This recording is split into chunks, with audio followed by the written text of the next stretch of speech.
Yeah, we can read it. I have you squared up now, so we can. You're gonna stay there. That's where you're gonna be doing it. Yeah. Okay. Perfect. Yeah, I got you lined up. Perfect. And where you had the shirt up next to there was perfect.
Right as our parents done.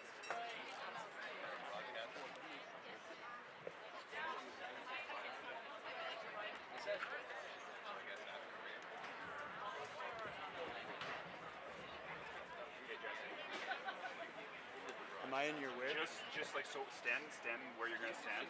It's kind of tough. Like, yeah, I know it is. I'm gonna to try to maybe be this way more than that way. Yeah. Right.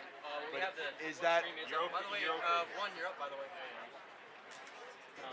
the stream is up. Yeah. Which overlay on camera one.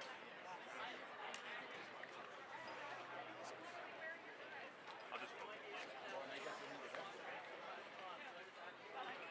You probably able to hear me, but yeah.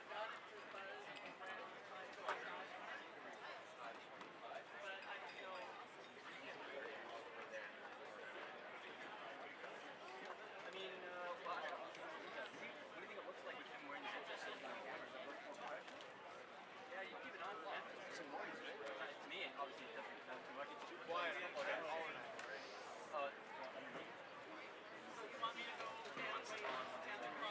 Yeah, is there a battery?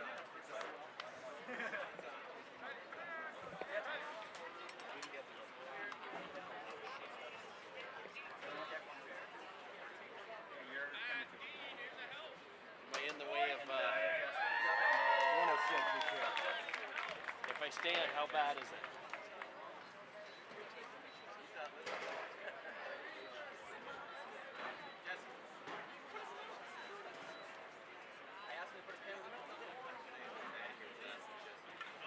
Yeah, he will. That's why I couldn't hear everyone.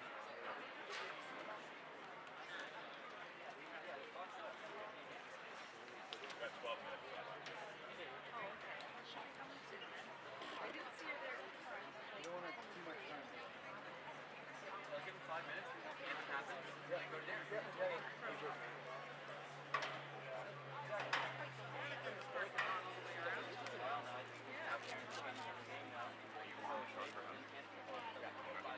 Yeah, I'll take a shot. And then he'll want to cut to them or you. Yeah, after.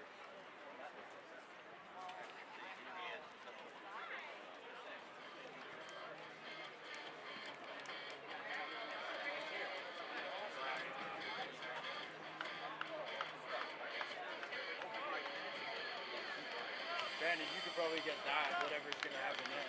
I think I'm up right now.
Good evening, everyone, and welcome to beautiful Warrior Field here in Waterloo, Ontario for the 2024 OSFL Summer Cup. I'm joined here by my colleague Shane McDonald. Shane, what a weekend of football we have in store here in Waterloo. It's great to be here with you, Devin. We're really excited. The whole cast and crew is here. We have two great teams in a great matchup. One undefeated team and one team with a loss, so we're really excited. Yeah, absolutely. Let's throw it down to field level now with our third member of our team, Darren Stevenson from 519 Sports Online.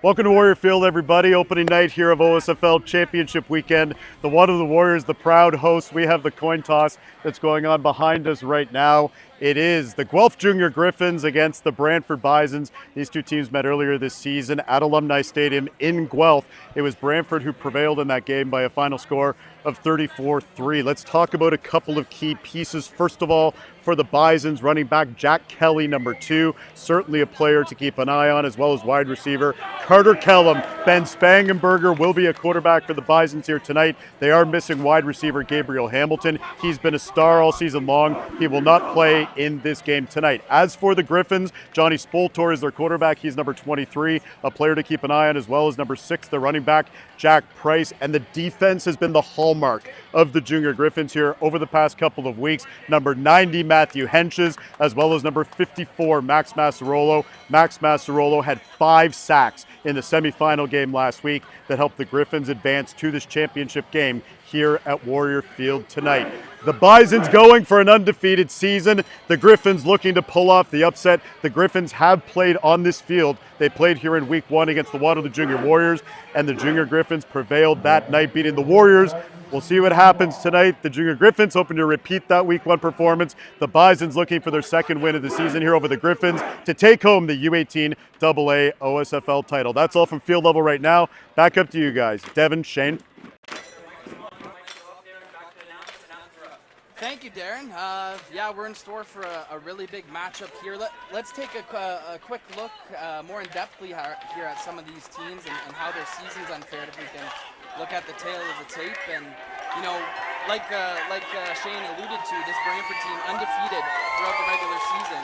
And these teams actually met in week 3 with Brantford beating them 34-3. So we're in store for another good one here, guys. Guelph with 1 loss on the season, only to Brantford. And like I said, Brantford undefeated all season. So it's going to be a good one, Shane. It's going to be a lot of high-scoring action here today.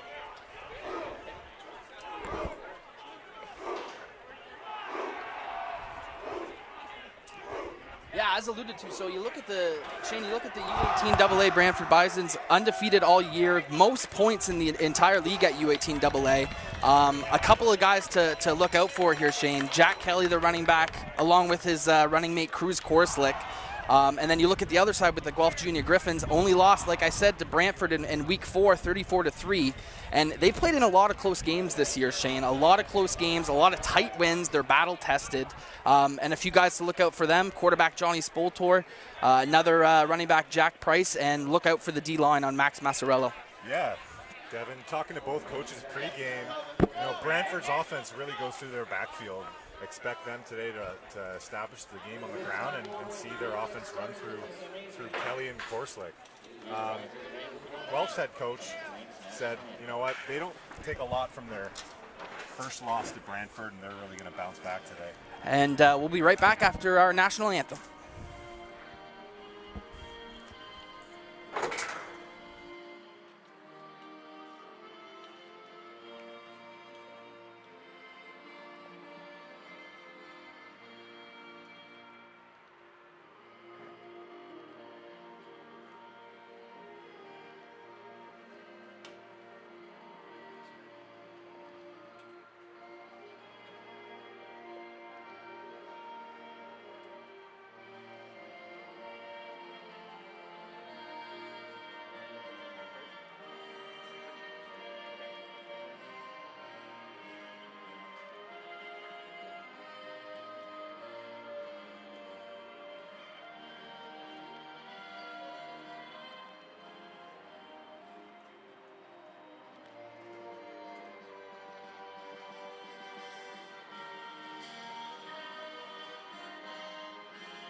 Shane, always love hearing the national anthem before a championship game like this.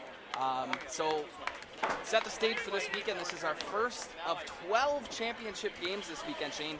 One of 2 tonight. We're in store for a huge weekend of football, a lot of championship games, and a lot of talent on this field this weekend. Yeah, we're in beautiful Waterloo Stadium. A great venue here. The players are excited. They're ready to go, and let's see how this game turns out. So it looks like Brantford will receive the first half kickoff here, Shane. And two teams pretty familiar with playing at Warrior Stadium. Big rivals, both of them with Waterloo. So let's see how it plays out here today. Yeah, it's huge for the travel for both teams, right? Both not too far proximity to Waterloo, so they've had a great week of practice. They didn't have a big travel day today, and a lot of fans in the stands here today. Mayuri Deer gets us started with the kickoff, and Brantford will receive it. He's got room on the right side as he looks upfield, cuts up the middle, stiff arm here, Shane, and what a way to get it started for Brantford on the return. Tyson Dyke on the return there, Shane. Exactly what you want off your kickoff return team to open the game. Get your offense in good field position, get out of that back end of starting at your own 20, and you're almost at midfield now, so excellent start on special teams and puts the offense in a really comfortable position. So very good starting field position here for Brantford on offense as they take over for the first possession of the game, and we mentioned this offense pre-game, and they have a lot of weapons, including in the backfield right now, Jack Kelly, along with the quarterback Ben Spangenberger. As he does hand it to Kelly, Kelly up the gut, fighting for extra yards, and he won't go down easily. Shane picks up about 4 or 5 there on the first down play. They come out and say, let's set the tone. Let's get the O-line moving. They got a pulling guard right up the gut. Running back with a nice solid 8 yards on first down. Yeah, and it'll be interesting to see the matchup like we alluded to. I think this is the matchup of the game here, Shane. I think it's Brantford's offense against Guelph's defense, and this is really where we're going to see set the stage here in this football game. Spangenberger in the gun here on second down. He looks to Kelly again, why not, right up the middle. This time defended a little better, but Kelly fighting for extra yards. Another great run for Jack Kelly, and that'll be a first down. Tough running with the little flex to the sideline, and you better be careful. Kelly with back-to-back runs, sticking his shoulder into it. And look at that finish, Shane. You think he wants this AA Sandy Ruckstall Cup here tonight? I think he does. So fresh set of downs here for the Bisons, and let's see if they get Kelly more involved or maybe open up that play action game. I think they're going to go with a pass here. They're going to give him a break. And you're right, Spangenberger looking deep. He's got a man. What a catch! Down the sidelines, Carter Kellum, and Brantford is off to a huge start. What a way to get the quarterback involved on his first pass of the game. He's getting straight up man-to-man coverage. Quarterback puts it in the perfect outside shoulder, and excellent throw and catch to open up the game in the passing attack of the Bison. Yeah, and we alluded to this offense pregame, Shane, and they've lived up to the hype. There's no doubt about that. We've seen a couple big runs from Jack Kelly, and now Spangenberger opens it up, hitting Carter Kellum there on the big gain. So 1st and 10 here for the Bisons. Spangenberger in that pistol. Why not give it to Jack Kelly, but it's swallowed up.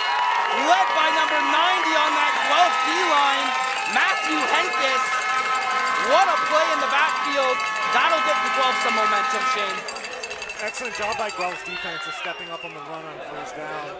They've been practicing red zone defense this week, so keying on the running back. Where is he and where is he lined up? And let's shut down Kelly as much as we can. Big confidence play for Guelph to put them in second and extra long.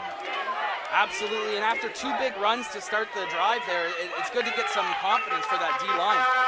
2nd and long here, Spangenberger in the pistol. No safety, they're coming. You better get rid of the ball. Spangenberger to his right, dumps it off once again to Kellum.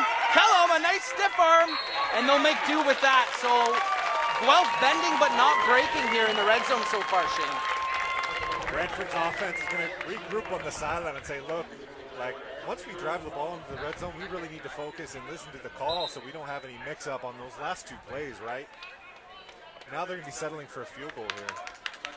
Yeah, but you know what, Shane? In a championship game, you'll take points right away, right? You calm the nerves a little bit, you get 3 points on the board, and, you know, worse things can happen on your opening drive. Absolutely. Take the points here and move on and get your defense in good field position to start the next drive. So it looks like 44 of the Bisons will do the kicking. That's Ryan Harrison. Snap is good. Harrison. Looks like he missed it, so that's a rouge to start the game. It looked good from my vantage point, Shane, but kind of a disappointing opening drive for Brantford, all things considered, with that huge passing play. Exactly. They started off really sharp off the long kickoff return, and Kelly getting involved early, and a deep nice long deep pass. So refs are gathering here to maybe talk about did that go through or. Yeah, like I said, Shane, from my vantage point, it looked like it was right through the middle of the uprights, but false start on offense. Okay. So they're going to make them kick again.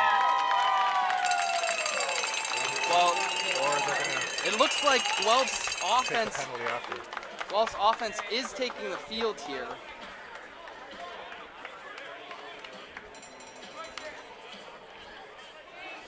So we don't have any update on the scoreboard as of yet, but we do believe it is 1-0 Bisons. Yeah, the penalties declined. So yeah, 1 point. All right, so Brantford leading 1-0 here, Shane, as Guelph takes over on their first possession. Let's talk a little bit about their offense. Johnny Spoltor, number 23 at quarterback, and especially handing that ball off to Jack Price. That'll be the key for them, getting Jack Price going in the backfield and letting Spoltor make some good reads off of that. And the big boys up front, Guelph's O-line is a big unit. They told me in warm-up, they said they like to eat. So they want to establish the ground game. I played O-line once before, and I like to eat as well, so I can reason with them. Spoltor, a little jet sweep to get it going here. Got some room for number 4. Ford breaks the tackle. A great start there for Guelph on the handoff to David Chokor. Immediately starting with the jet sweep to their better athletes on the outside.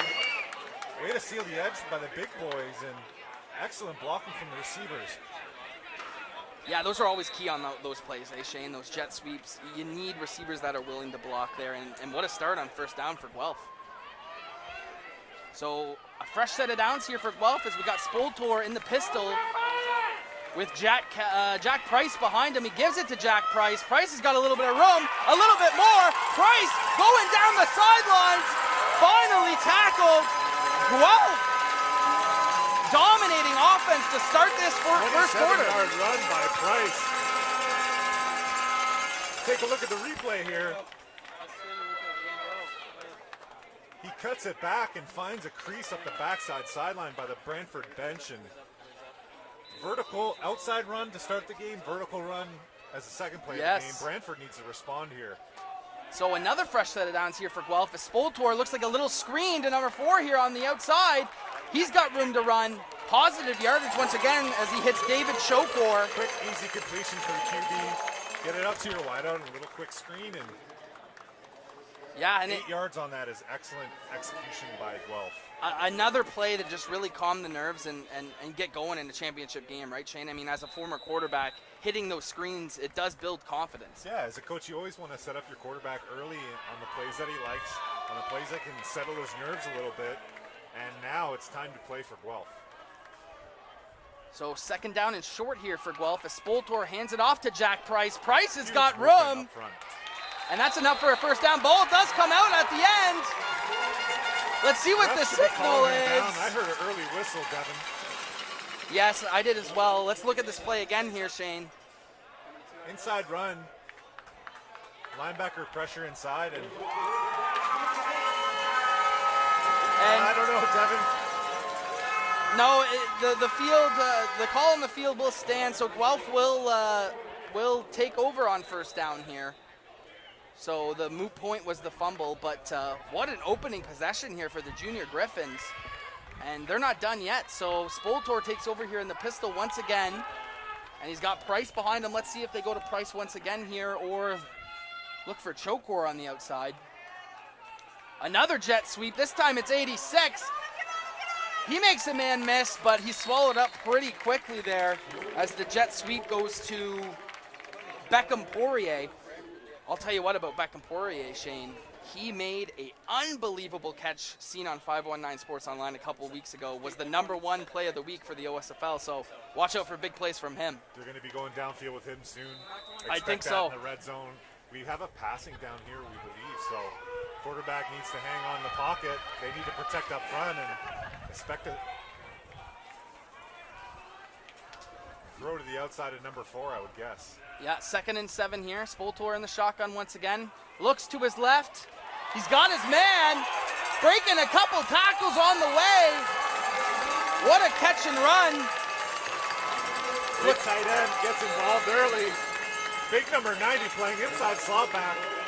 Is he going to block in the run game, or is he going to slip in behind? And he's hard to bring down and gains an extra 10 yards after the catch. So that's Matthew Henniges, and we seen him make a big play on the D-line whenever Brantford was on offense. So, all right, folks, well, a reminder to get your Football Ontario Gridiron Gold Mega Raffle tickets using the QR code on the screen.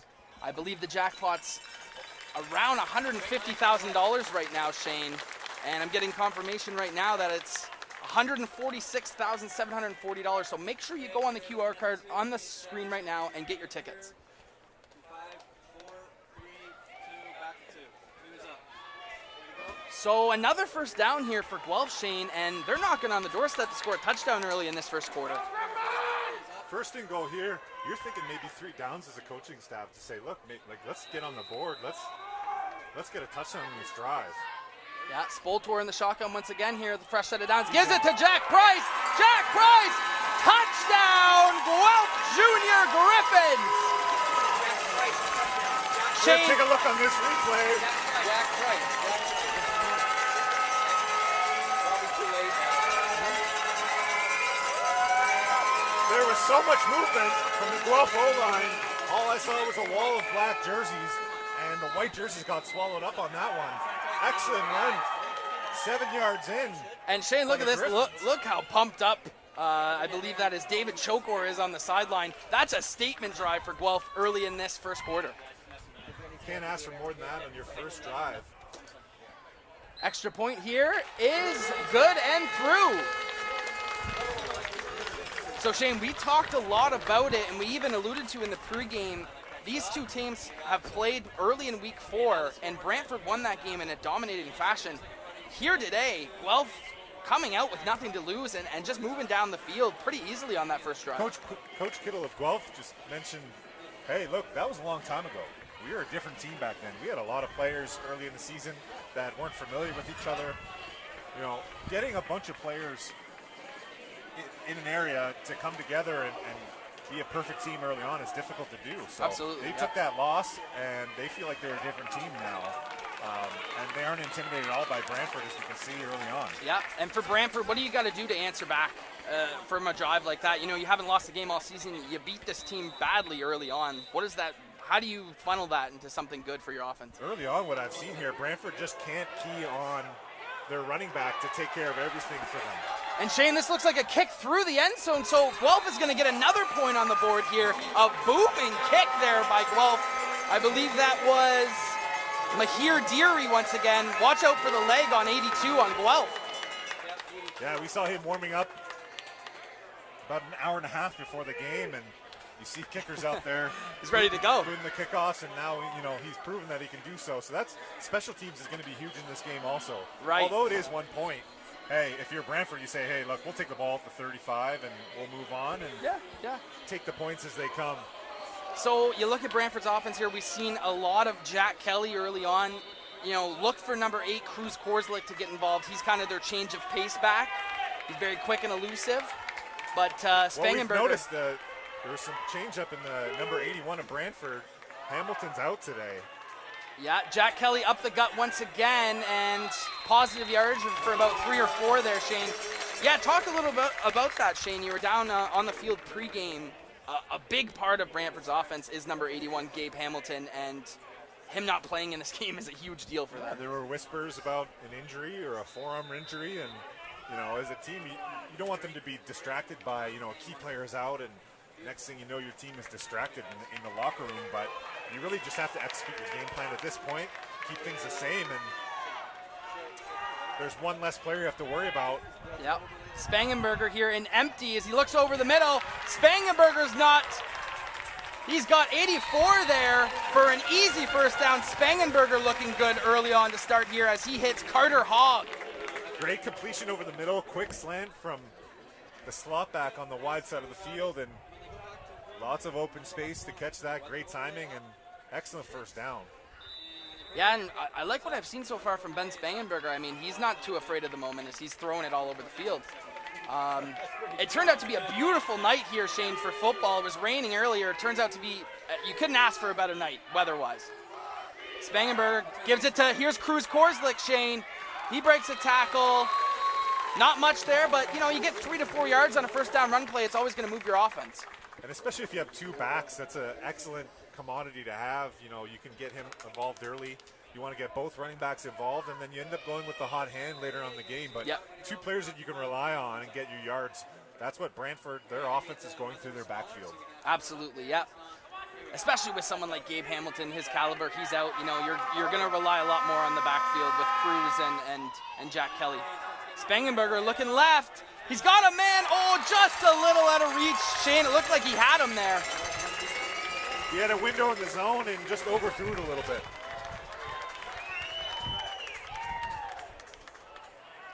Looking down the Brantford sideline, he had a throw, it just slipped out of his hands. So that's one thing. We talk about the weather and the humidity out here.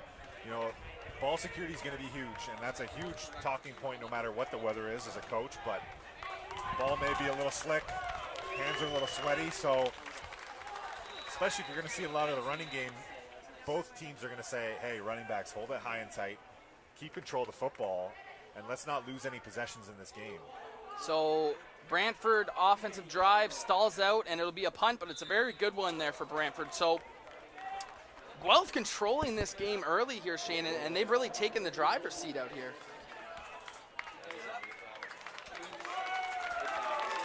So Shane, I just wanted to mention early on here, congratulations to the Gabriel Hamilton, who we alluded to, not playing in this game, but he and Will McNamara of Guelph both won gold at the U18 Canada Cup for Football Ontario.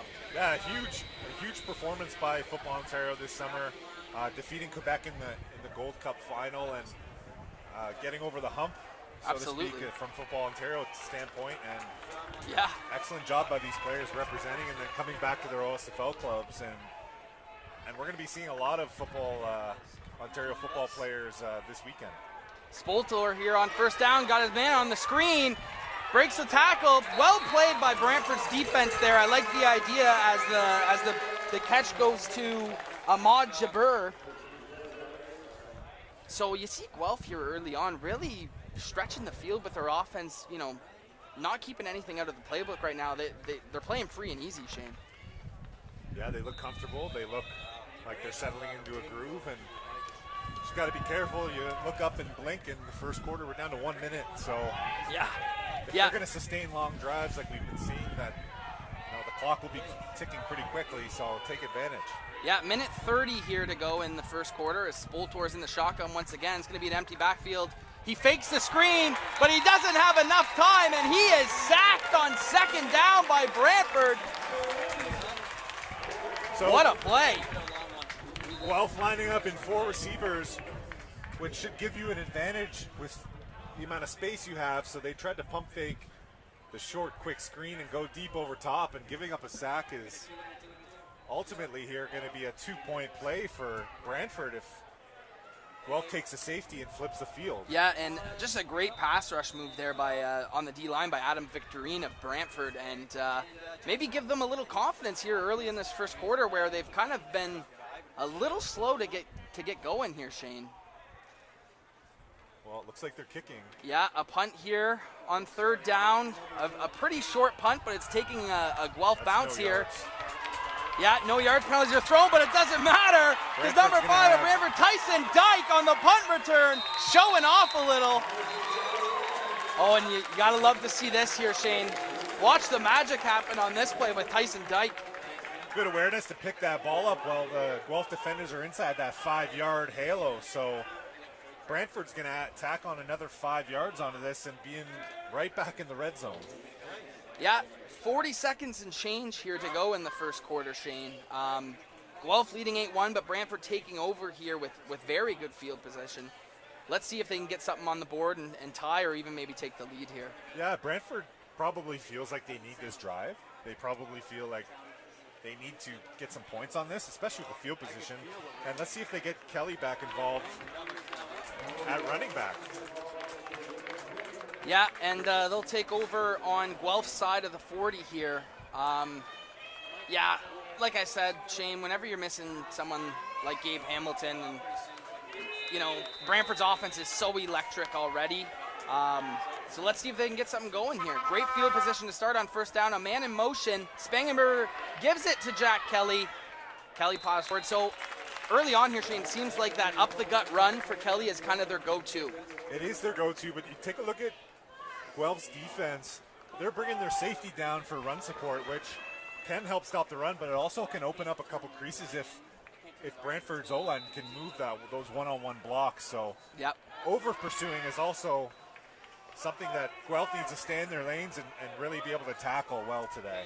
So second down here, Shane, probably going to be the last play of the quarter. They're going to respect the pass is what we're seeing. We're seeing man-to-man across the board. Spangenberger, guess what? Gives it to Jack Kelly. Kelly finds a lane. Jack Kelly seems like he slips up, but that's enough for a Brantford first down.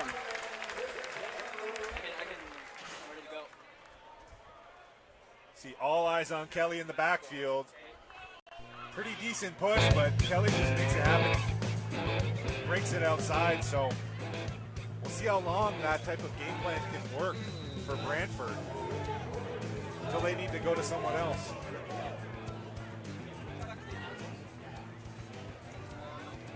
So that'll be it here for the first quarter as Guelph goes into the second quarter holding an 8-1 lead here, Shane. All things considered, I think you take that if you're the junior Griffins. That's right. Not a whole lot of adjustments so far. Both teams are feeling it out.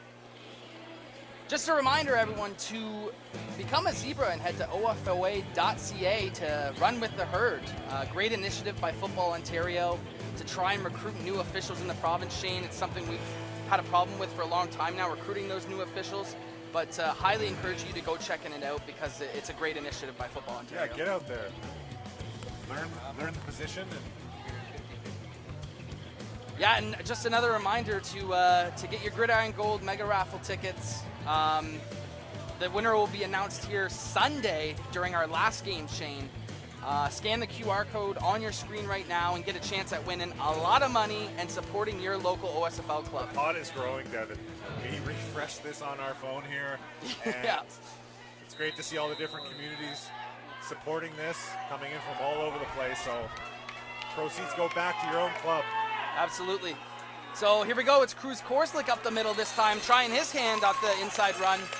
So, Shane, if you're Brantford here, it's a huge second down, Devin. It's yes, a huge second down. Are you going to get your quarterback and call his number on a shot into the end zone? Or are we going back to the running back here? And here comes Kelly subbing back in, so he's getting one-play breaks at this moment.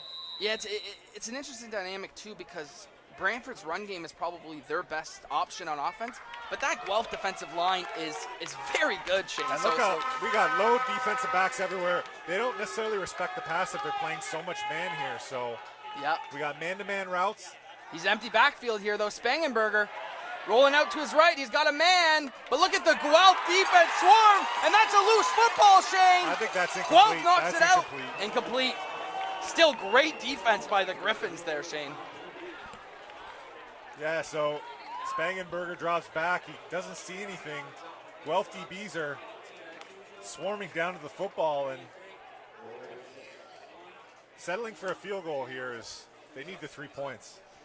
Yeah, you think that has a lot to do. We see those corners like moving up and playing a lot of press coverage. You think that has a lot to do with Gabe Hamilton not being active in this game? Yeah, they said, well, let's see you pass on us. Right. So let's see what your quarterback can do on second and long in the red zone, and can he execute a throw precise and on time with the pressure that Guelph's sending from their line. Yeah, so Brantford will try for another field goal here as Ryan Harrison, he's 0 for 1 on the day. This is big points here for the Bisons if they can get this. Good snap, good hold, Harrison. That one's right down the middle. So 8-4 now for Guelph. Shane, a classic football score here. 8-4 in the second quarter. It's been a great football game so far. Very tight.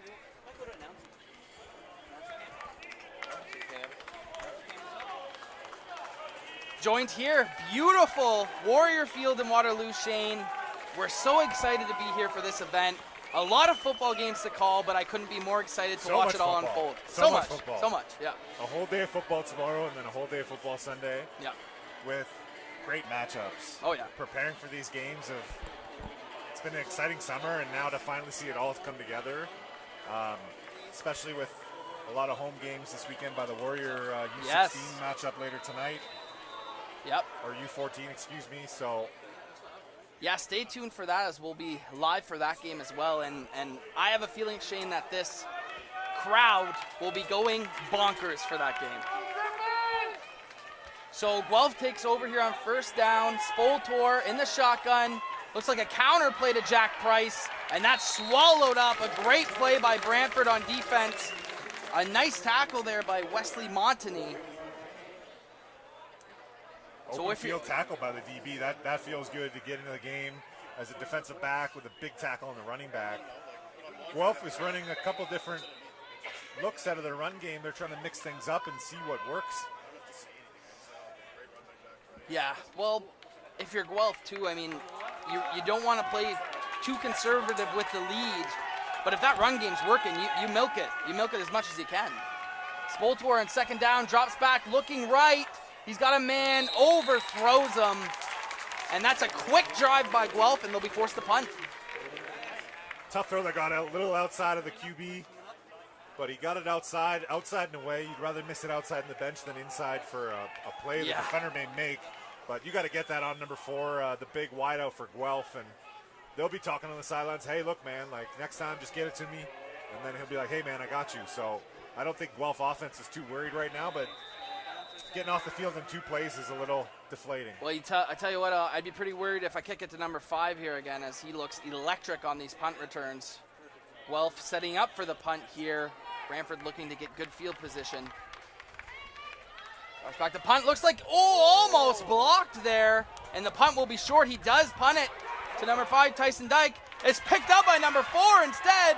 Going for the big hit, and he misses it. A lot to unpack there. O.J. Laidley gets the punt return there. As we see this, Shane, the high booming punt with the quick bounce. You know, if you're Brantford number 5, you're going back to the sideline saying, hey, don't touch that ball if it's wild like that. Do not touch the ball, back away. All right, you're probably likely going to gain a 5-yard penalty from the other team being too close. We cannot cough up that football if that ball is live after it touches your hand. So, well, special teams again is going to helping Brantford be in good field position to even have a chance to control this football game. Yeah, it looked like the punter actually got down there really quick, Shane. So if he didn't pick that up, it could have been recovered as an onside kick. Those Canadian football rules, right? But Brantford, nonetheless, will take over here at about midfield. Spangenberger gives it to Jack Kelly. And another good first down run. So it seems they're getting their good 4 to 6 yard runs here, but Guelph is doing a good job of preventing that big run that puts them in a bad situation. So we're waiting for Kelly to break one, yes, right? Yes, so of course. We see a lot of over pursuing by some of the backside defenders of Guelph. So you got to stay up, and you got to be able to stay in your lanes. Oh, yeah, absolutely. Well, we talked, too. I mean, this Guelph defensive line, I mean, they're not going to be pushed around. I mean, they have a great defensive line, so it's definitely the matchup to watch here today. Spangenberger drops back, looks over the middle. He's got his man. It looked like it was tipped. Up the sidelines, touchdown, Brantford. He finds Zagam Saeed. That could have gone either way. Absolutely. I'm not sure where Spangenberger, he was going over the deep cross over the middle and threads the needle between 3 Guelph defenders. How about the concentration there by Zagam Saeed of making that catch and going down the sideline? On your feet and finding the end zone. So there's the big play we were alluding to, Shane. There's the big Brantford offensive play, and that's what they've been doing all season long. Throwing us, and they just did. Completed a 40-yard touchdown. So it will be Ryan Harrison on the point after again, trying to make it 11-8 for Brantford, and it's through.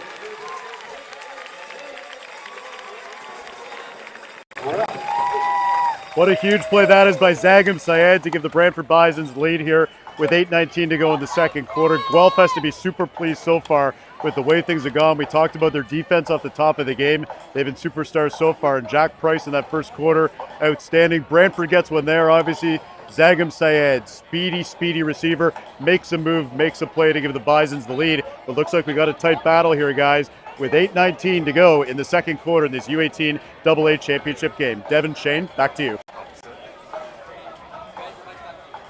Thank you, Darren. Always appreciate it down at field level. Obviously, these are two teams that Darren follows very closely with 519 Sports Online. So it's great to have his insight in a game of this magnitude. But Shane, let's talk a little bit about what that does for Brantford's offense, kind of calming them down and saying, hey, we can still throw the football without Gabe Hamilton in the lineup.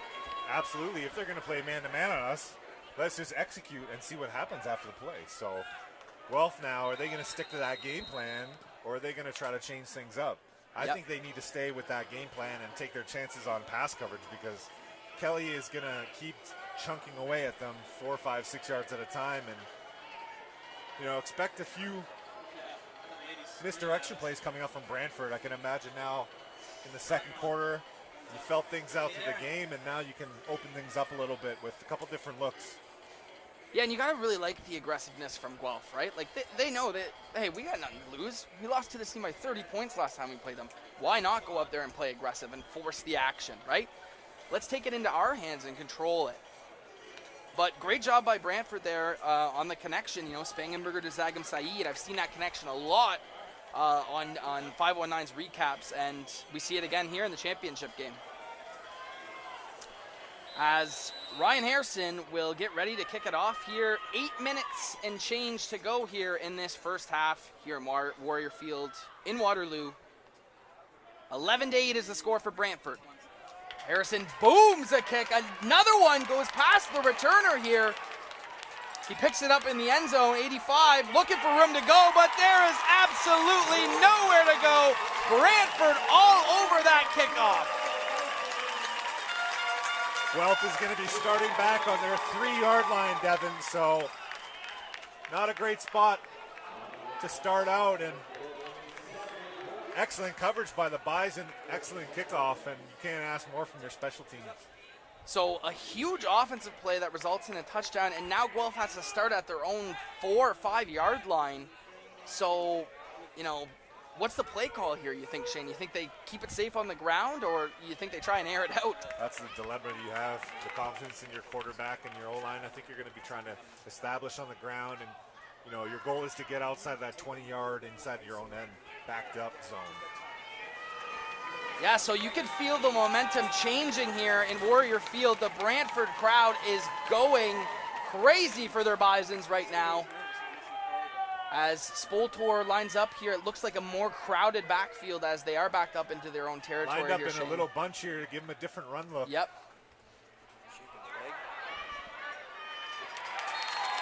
So they do give it to Jack Price here on first down. He gives them a little bit of breathing room. But yeah, you look at that big play for Brent, like those two plays can change the course of a game. It gives your team so much confidence, gives your team, that sense of security, like, hey, we deserve to be in this game. Like, what are we talking about here? Let's go out and play Bison's football. And that's the reason why they're top in the league. That's right. So playing a familiar West opponent also is an excellent rallying point where we're the best in our conference and we're playing another conference opponent. We're familiar with them, and coaches have been watching film all week to get ready for this one. So on second down here, Spoltor looks like a penalty against Guelph's offense. Looks like that would be a false start there, Shane, making matters worse in their own territory. Backing them up into a second and 11. They got to be careful with the football here. This could be a 2-point play for Brantford. And what I mean by 2-point play, Devin, is if they don't complete this pass or convert this first down, they're put in a position where they may not punt it. But they give up the 2 points. Take the safety and put Brantford's offense that's humming right now back on their own 35. Right, so it's a field position game that you may have to sacrifice some points here or there. But over the course of the game, it's going to put you in a better spot than especially Brantford having the ball inside your end. Especially with Dyke as a returner for Brantford. I mean, you don't really want to give him a chance.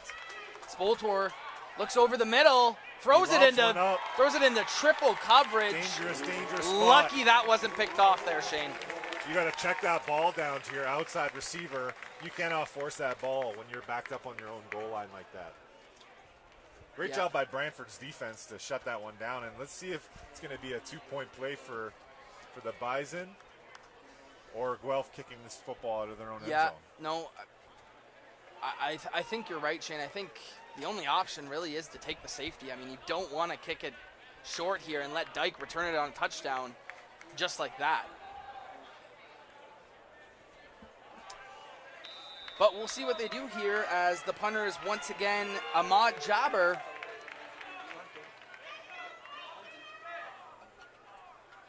And Jabber will take it, and he looks like he will take the knee. Oh, he's still going here. Trying to run out the clock in the second quarter. Interesting strategy there with 6 minutes and 45 seconds to go. So it will be a safety, Shane. You did mention that before. So now they get to start fresh, give Brantford the ball, hopefully with not as good as field position. Yeah, and you're 2 plays away from getting the ball back, right? Yeah.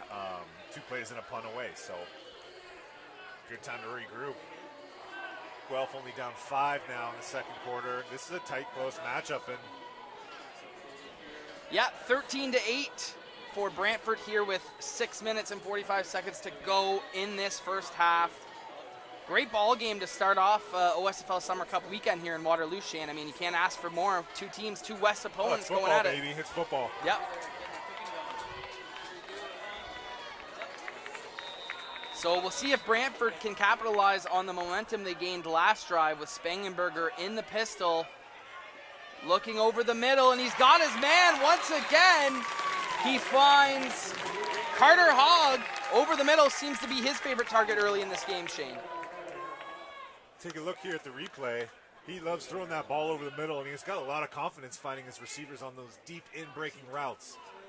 And Guelph is opening up the middle of the field by playing so much man-to-man coverage. Right. So let's see if Guelph makes any adjustments on this passing attack now at Brantford. So it looks like Carter Hogg, 84 for Brantford, is kind of maybe filling that Gabe Hamilton role of being Spangenberger's go-to target here early on. Yeah, Coach Kelly at Brantford mentioned he's not worried about the adjustments they had to make on their personnel. He's very confident in their lineup. And you know what? If Guelph's going to key on the run game, your passing attack is stepping up big time right now. So looks like the chain crew is out here, Shane, measuring for a first down, and it will be first down Bisons. First down. So this offensive group seems to be finding their rhythm, Shane, on the ground, and also Spangenberger looking very poised in the pocket. Yeah, very happy the way he's playing so far. Cool, calm, collected leader of Brantford, leading his teammates in warm-up. Yeah. If you're 8-0 as a starter, perfect season. There's a lot of pressure on you in this final game, and you're looking very calm, cool, and collected so far. Absolutely. So once again here in that patented pistol look for the Bisons, as Kelly drops out of the backfield. He's got his man again. A lot of open room for number 3 on Brantford. Very close to the sticks. He will be pushed out about an 8-yard gain there again as he finds, guess who, Zagam Saeed on the reception. So it looks like Guelph defense actually dropped off in coverage now. They backed off, And the Bisons are really picking apart the Guelph defense and taking what they give them. And I can see them going back to Kelly here on second and short. Yeah, this is also a really good spot, Shane. I mean, at midfield, second and short, do you do the play action, take a shot? Well, here? you're thinking here, do we have 2 downs? If we don't gain any yards or we don't lose any yards, what's our plan on third and less than 1 yard? So expect Kelly to get this ball up the gut. And Guelph has to be careful over pursuing the run. And they will take a shot here. Spangenberger sets up the screen, actually, and what a play! They don't call it, Shane, and down the sidelines goes Guelph. For now, it'll be a touchdown for Guelph. Number 27, Zach Conroy. I don't know. Refs don't have instant replay here. Did Kelly have full possession and take a step? He did. It did not look that way. It did not look that way. As refs and say, look. So Shane, let's look on the field here. It looks like the refs are converging to talk about that play. But for now, Guelph is on the board with 14 points. and it was, like I said, Zach Conroy. I'm trying to get the NFL instant replay here and say, let's go up in the booth and take a look at that. Did he have possession? Did he take that one step? And it was a bang-bang play, and refs let it play on. So, Shane, it looks like the play will stand. So a little bit of an unfortunate break there for Brantford. I mean, it was a great play by the defense to break up that screen, but I don't think that it should have counted. But make sure everyone gets their Gridiron Gold Mega Raffle tickets. Scan the QR code that you just seen on the screen.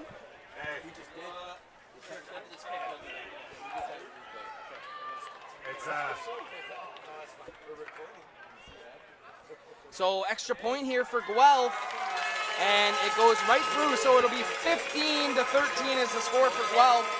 Going to Derek. What a huge play that is for the Griffins. Zach Conroy right here getting hugs from his teammates on the sideline. Scooping to score. Junior Griffins back on top here late in the second quarter. You can see how happy he is. What a big play. The defense is obviously huge for the Junior Griffins. They get a defensive score, and they take the lead here in the second quarter of the U18 AA Championship. Devin, Shane, back to you. Thanks, Darren. Yeah, what a ball game we have so far. What a ball game we have so far here. 15-13 for Guelph here with 5 minutes to go in the second quarter. So, Shane, from our vantage point, it looked like Jack Kelly did not have possession of that ball, but early break for Guelph. Hey, Guelph is running the football. They break up a screen and take one back to the house. Regardless of the call on the play, you have to play that play out at full speed. And Brantford shaking their head on the sideline going, it's 2nd and 1, and we're throwing a little screen. And we talk about ball security. Huge turn of events in the second quarter. That's a given 3-6 points to the other team. So Guelph will kick off here, and it looks like Jack Kelly on the return for the Bisons. Jack Kelly up the middle. He needs one block. And he's gone. He stiff arms the man at the end. Touchdown Bisons. They answer right back.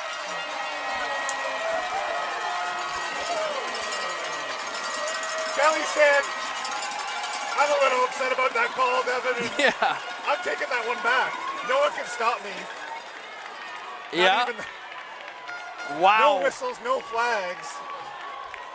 Can you ask for a better start here at Warrior Field for OSFL Summer Cup weekend? We've had some gigantic plays in this game so far. Jack Kelly on the kick return. This kid's electric, Shane. There's not really much more to say about it. I think the game's just starting for number 2.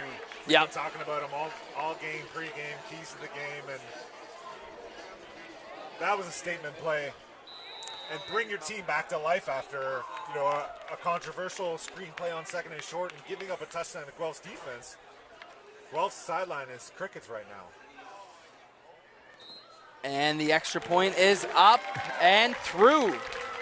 So Brantford answers right back here, Shane. A game of huge momentum shifts. Both teams going tit for tat right now and saying nobody's taking it from us.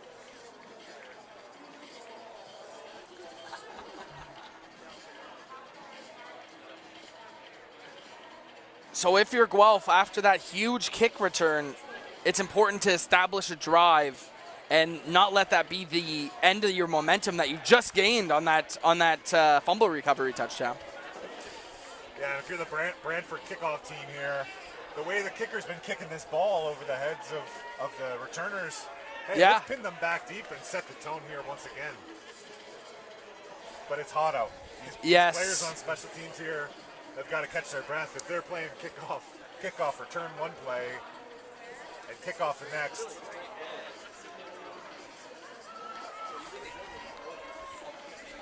So Brantford will kick off after the kickoff return touchdown for Jack Kelly.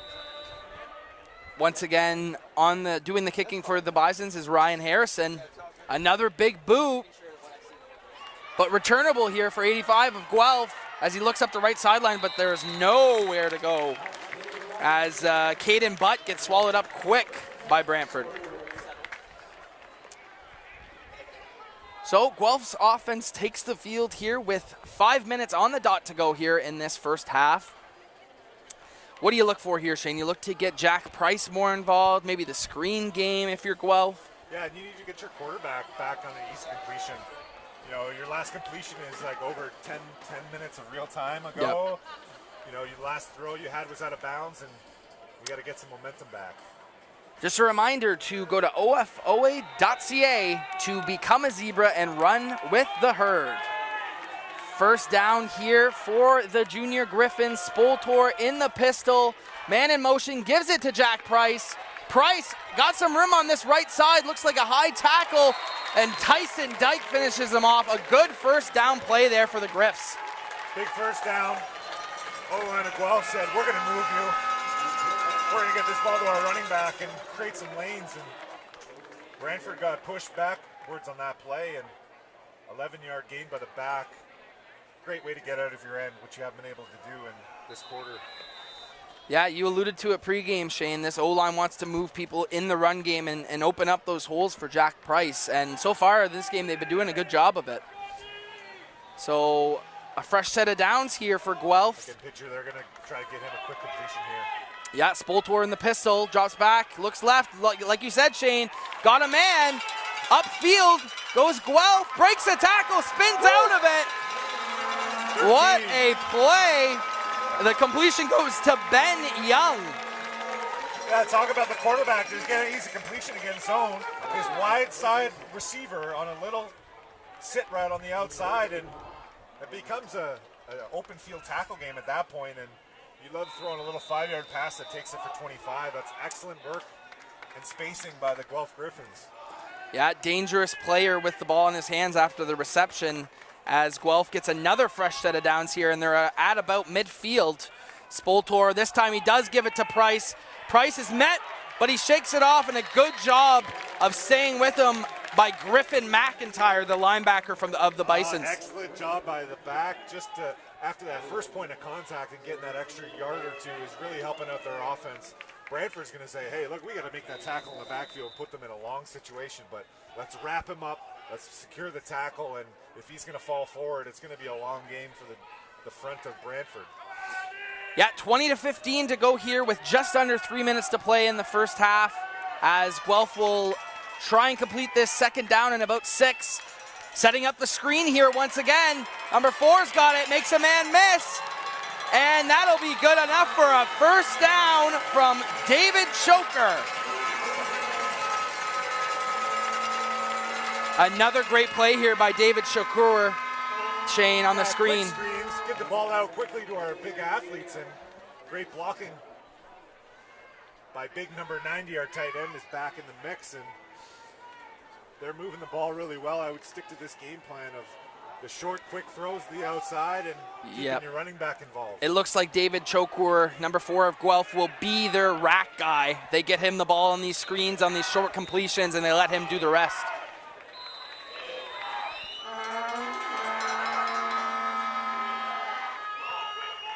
First down here for Guelph. Guess who? Jack Price.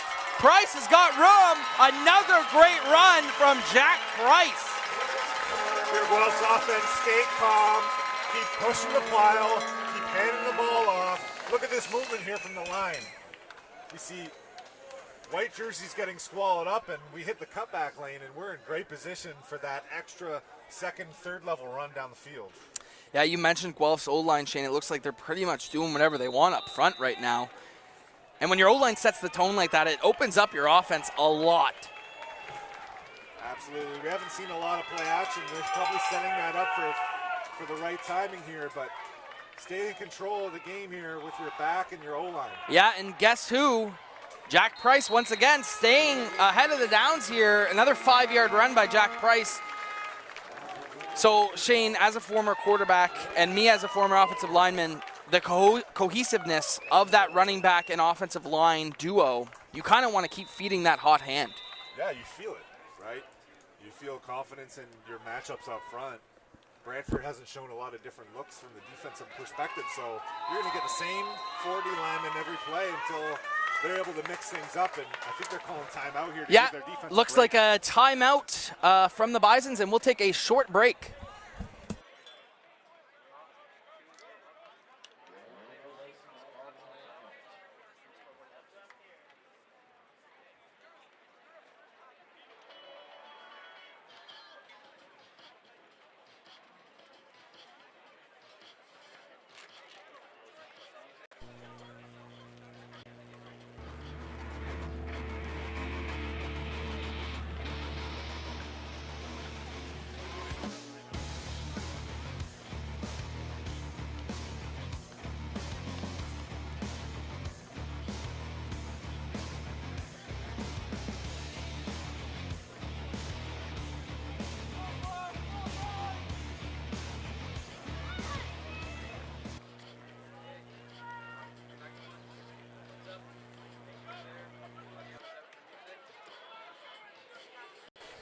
All right, so here we are back after the Bisons call a timeout. Shane, they probably took a timeout just to give their defensive line a breather there. Yeah, and then it also gives Guelph's offense some time to think about strategy. Are we going for 2 downs here? Are we going to go for it on third if we don't get it? Let's get 2 plays ready and run the football twice and get that first down. Yeah, he's getting it anyway. Who else would you give it to but Jack Price on this drive, Shane? It'll set up another first down for the Guelph Junior Griffins. Doesn't seem like anyone can slow down Jack Price on this offensive line right now. Right now, the only thing that's going to stop Guelph is Guelph. They have full control of this game. Let's keep it simple. Let's execute this simple run play or this simple quick screen and finish off this drive and take the lead. Let's not get outside of our comfort zone and try to do anything that we haven't done yet. So if you're Brantford, this is a huge goal line stand to kind of take that motto of bend but don't break, but we'll see. Keep an eye on the jet sweep here to 4. Yeah, good call, Shane. Tony Romo right here in the booth as he does give it to David Chokor. Similar look to the first play of the game. When you see number 4 off like that, he's either going to get a jet sweep or a one-on-one pass. So again, that outside edge, a little bit late timing on the jet sweep, but good blocking. I think Brantford's defense is really feeling it right now. It looks like the level of conditioning and the heat is getting to them, and you can see here Brantford coaches are hoping their goal line defense here can make a stand. So about 1.5 yards to go here, Shane. Big man football time. Yeah, Price is Guess who it's going to? Yeah, Jack Price. Oh, it looks like he was stopped there, Shane, though, and he was. So Brantford making their biggest stop of the drive so far. He's about on the 6-inch yard line. Inside handoff to Price, and expect that play to be called 2 more times here. Absolutely. But give credit to the jumbo package. Give credit to Brantford for, stopping that play, and you never know here. You stop 2 more times, and that's a lot of momentum for your defense. As we'll get another timeout from Brantford, so we'll take had to call that timeout, Devin. They have to regroup here and make sure they have a great goal line call, because these next 2 plays are going to swing their team into halftime. Yeah, just a reminder, everybody, to we really thank the Ontario Summer Football League, its executive board, Marnie Sharpin, everybody involved with that for putting on the events of these magnitudes and allowing us to come here and do things like this, do the streaming and just be hosted in this beautiful venue. Yeah, it's a showcase, right? This is what it's all about. We want to put on a great production for everyone at home, and if you can get out to a game this weekend in Waterloo, come out. It's a great atmosphere, and there's a lot of football to be played, and a lot of teams from all over the province joining us. Yeah, and I just look back at the OSFL, I think it's its 3rd year of existence, and what a way it's come, under the guidance of the exec, and to put all of these great events in place. It's just been awesome to see. So 2nd down here with the jumbo package for Guelph. It looks like they got about 5 guys in the backfield here, Shane. Quarterback in, they're going to go sneak. It is a sneak. Brantford does a good job here, though, Shane. 2nd effort. What a great job. Nowhere to go. Led by number 4 at Brantford, O.J. Laidley. Guelph's making that decision right now. They're leaving this package on. Yeah, and they bring in, like you said, Shane, the short yardage QB looking for the sneak, but Brantford's all over it, led by Griffin McIntyre and O.J. Laidley. I think the Junior Griffins are calling the same play here. All they need is 6 inches. Wow. All they need is a push. With under a minute to go, Shane, this is a critical 3rd down for Guelph. They get up to the field. Oh, and they give it to Price instead, and guess what? Touchdown, Jack Price! Just call it the Jack Price drive, Shane, right now. On 3rd and inches on the goal line. A little outside sweep. Great little creative play to show like you're going inside on the run, and we have 2 pullers getting outside, and Price finds the hole. Yeah, and putting a stamp on the end of that drive. After that drive, Shane, on 3rd down at the 1, there's nobody else you're trusting more than Jack Price after what he did that whole drive for Guelph. And they're going for 2 here. Yeah, go for 2, try and make it a 3-point ball game here with 46 seconds left in the first half. Well, Shane, before this we said Brantford had a very high-powered offense. Well, Guelph is chiming in and saying, hey, we're not too shabby either. Very impressed with Guelph in the first half, settling in and finding their way. And 20 points for each of these clubs. Let's see what the second half adjustments. We'll talk about that, but Guelph's got to take a timeout here and just get collected because these are valuable 2 points here. Absolutely. So timeout, Guelph. Just wanted to reiterate the 2 players we have featured in this game that won gold at Canada Cup for Football Ontario, Team Ontario. Gabe Hamilton, who's not playing in this game for Brantford, and Will McNamara on Guelph's side. Just huge congratulations to them. I loved watching those games on the Football Canada YouTube channels, and very proud of our province for taking home gold in that event. Yeah, great job by Football Ontario, and seeing these showcase players out this weekend is going to be a spectacle. A reminder to everybody, get your Gridiron Gold Mega Raffle tickets. Just 2 days to go before we draw for a winner. Scan the QR code on the screen right now for your chance to win big. I think the pot right now, Shane, I think you take home what? Over $73,000 to the winner as of right now. That's only expected to grow throughout the weekend.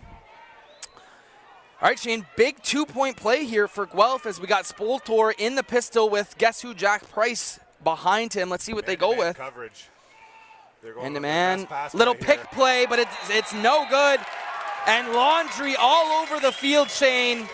Probably got there a little bit early. Yeah, so Guelph's trying to run a little rub route where 29 is going to go over top of his DB and create that room for that slant route. And quarterback tries to get to the flat, and Brantford times it a little bit too early. A little bit too early. That was Keyshawn Raposo who got there and broke it up, but it looks like it will be probably defensive pass interference. So they'll just move the ball halfway to the end zone, so it'll be, maybe Jack Price. Yeah, time. yeah. Do they think they switch it up? Ball in the end zone here? Yeah. It's worked all drive. Why not? So a little conferring going on the field here right now. Spoltor's asking his coach, what are we doing here? Are we giving it to Price? Penalty and take it on the 1. You love to see that communication between a quarterback and a coach, Shane. He's saying, hey, coach, the ball's on the 1. Are we going for it or not? Are we giving it to Jack Price or are we giving it to Jack Price? I think we got to call the Jack Price play. So. Yeah. How about we give it to number 6? So, pistol look here is second chance at this 2-point play. Spoltor, guess who? Jack Price up the middle. And he dives forward. 2 points are good for Guelph. Jack Price once again.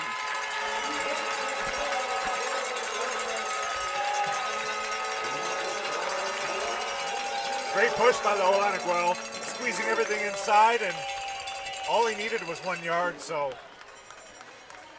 great drive by Guelph, and a long, tedious drive for the Brantford Bison defense that now has to regroup themselves going into halftime here. And yeah, well, Shane, we said they have a very high-powered offense. 46 seconds is enough time for this Brantford team to score, absolutely. Just a reminder, folks, we will be taking a break at halftime, but we will be back with the second half later on. And Shane, another matchup tonight that you alluded to, Waterloo playing Peel. Waterloo in front of their home crowd looking for that U14 AA championship victory. Under the lights. Under the lights. Home crowd advantage, I think that's going to be a great matchup. It's going to be loud in here. It's going to be rocking. I'm not going to be able to hear you, Shane, which, not a bad thing, I guess, but just kidding, buddy. Guelph with the kickoff here. Looks like it's going right to Tyson Dyke once again. Tyson Dyke's got some room to run here. Spins a man out. Dyke's still going here, Shane. He's got to squeeze this football, though. Tyson Dyke. Oh, ends it with a truck, Shane. Tyson Dyke does not look like a man that wants to be tackled. If we can take a look here, we got the flag after the play. Brantford now gets the ball 15 yards. They'll have the ball on the 50-yard line, and with 33 seconds and a timeout left, they can Yeah, so themselves a chance to go for some more points. 33 seconds to go here, Shane. Just a reminder, I just got word at half we will be going down to Darren Stevenson with an update before we head to our halftime break. But with 33 seconds to play here, Shane, do you play it safe as Brantford offense, or do you go for something here? I think Brantford here needs to let it loose and keep their game plan, and then you got to remind your players, hey, we got to just move a little bit more quickly. 33 seconds in Canadian football is a lot of time, but after a first down, we got to kind of move a little bit quickly, and we got to get that first down and see how things go. But absolutely expect them to air it out here 2 or 3 times and try to get the ball in a scoring position. Yeah, Spangenberger dropping back here on first down, looking right, pump fakes, and he's sacked by number 95 on Guelph. A great play by Brady Curtis. Shane, look at this pass rush here. Shut down your offensive drive here. Yeah. You can't take a sack. Holding on to the ball a little bit too long, you got to check that down, but no one got open for the Brantford receivers. And yeah, a little bit of a coverage sack there, but that once again goes to, you're missing Gabe Hamilton. Not to say that this Brantford offense doesn't have a lot of good receivers, but it takes away for sure. So 17 seconds to go here, Shane. Do they play it safe on their side? Run out. They want to take care of the football here. And Spangenberger over the middle. He's looking, but he's got a man here, Shane. Things are changing now. Don't turn off the channel yet as he hits Carter Kellum over the middle for a huge gain. They're going to get one more play, and there's going to be one more play running in this half, and Spangenberger again hits the pass over the middle. He likes those in-breaking routes, and he's comfortable with that. Yeah. Expect this last play of the half to go deep.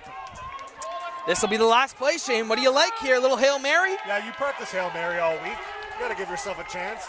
Find your biggest receiver, and Guelph should be backing up right now. Looks like they're going to come with the pass rush, though. Try and force the hand of Spangenberger. And it's knocked down by Guelph, but there is a flag on the field, Shane. We have roughing the passer with no time left, Evan. Brantford's going to have one more chance from the 30-yard line. It looks like Max Massarello maybe with the hit to the head. You would see that be calling lately on the quarterback. And Guelph cannot take that penalty with the last play. Quarterback is checking it down late, and let's just get to halftime and not hit the quarterback. So now Brantford needs to regroup on the sideline and get their Hail Mary play ready. And it will be roughing the passer, Shane. So this makes this last play even more interesting. Can Brantford take the lead on this play? They're going to be set up at about what, Shane, here? The 30-yard line? Yeah, actually a great spot to get a chance to put that ball up high in the end zone. So, it looks like they'll be kicking here, Shane. They're going for the kick, so 36-yarder. So we've seen 44 at Brantford. He does have a big leg, but this would be a huge opportunity to go into the half with a tie ball game here, Shane.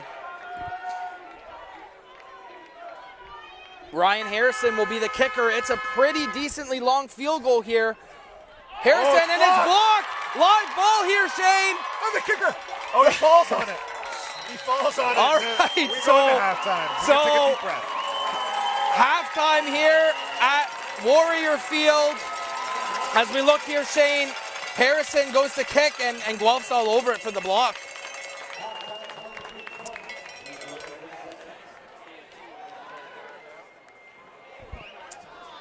Just a reminder to everyone to stand by with Darren Stevenson's halftime report.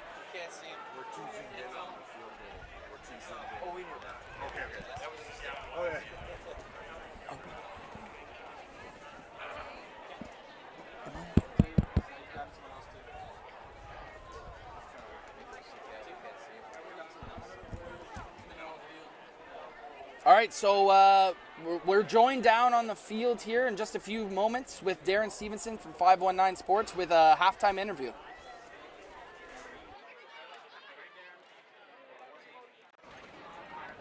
(23-20) for the Jinger Griffins here at halftime, joined by Max Massarello. Heavyweight fight, man. Tell me what you saw in the first half. Yeah, I mean, there were two really good teams here. We both want it really bad, and obviously both teams are executing really well, and defense has been stopping the play. So right now it's just going to be a battle of attrition. Zach Conroy, take me through that scoop and score quickly. What a play for him. What a moment for that young man. Yeah, I mean, he's been playing great all season. He read the play perfectly, saw the ball pop out, and turn on the jets and got her done. Good stuff. I got to get out of here. Mastarolo, number 54 for the Junior Griffins. Right now it is 23-20 for Guelph here at halftime. Like I said, what a dogfight, what a battle. Two local teams going at it here at Warrior Field. Should be an incredible second half. We'll send it back up to the booth, guys. Thank you, Darren. We will be taking a short halftime break. The score right now, Guelph 23, Brantford 20. We'll see you after the halftime break.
All right, Shane, what a first half we had here at Warrior Field. 23-20 is the score right now for Guelph.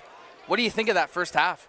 Great first half. Both teams executed their game plan, limiting turnovers, and the momentum that Guelph has pulled off at the end of the first half, I really think that they're going to carry that in the second half. And Brantford needs to recover.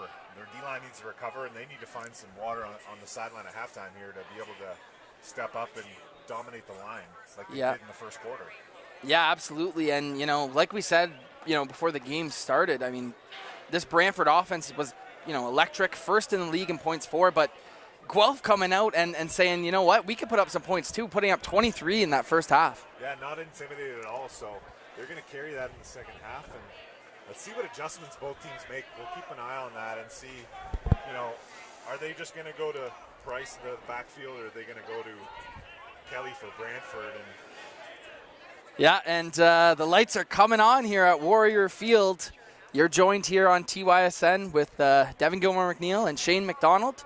Excited to bring you this second half as Brantford's getting ready to kick off this ball. Guelph will receive up 3. Here we go, Shane. Second half, U18 AA Sandy Ruxtall Cup.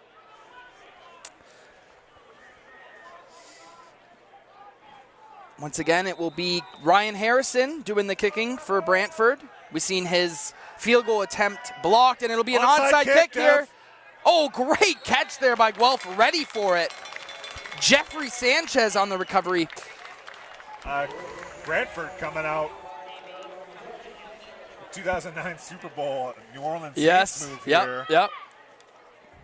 With a good pooch onside kick, maybe just 5 yards too deep, and Guelph sees it, catches it, and takes care of the football. But Brantford talked about pregame, a couple tricks up their sleeve, and that's a bold statement coming at a halftime, down 3. And yeah, especially, a team that you've already beaten, you can beat against this team. Maybe that gives Guelph a little confidence, thinking, hey, they're trying an onside kick. That's the last confidence piece you want to give Guelph. Yes, at the moment. Spoltor out to the right. Guess who? Number 4, David Chokor. So this offense in the first half, Shane, we've seen a lot of Jack Price, obviously, but a lot of David Chokor, who they like to get involved on those screen passes. Yeah, it's pretty simple football. It's quick screens, it's jet sweeps, it's hand the ball off to Price, and I can imagine them sticking to these simple looks and just keep executing. Brantford's defense hasn't shown me anything that they're going to be able to stop them in the second half. So second down and short here for Spoltor and the Griffs. He's got Jack Price behind him. It goes to Jack Price up the middle, and that'll be, looks like it's enough for a first down, Shane. So moving the sticks already is Guelph.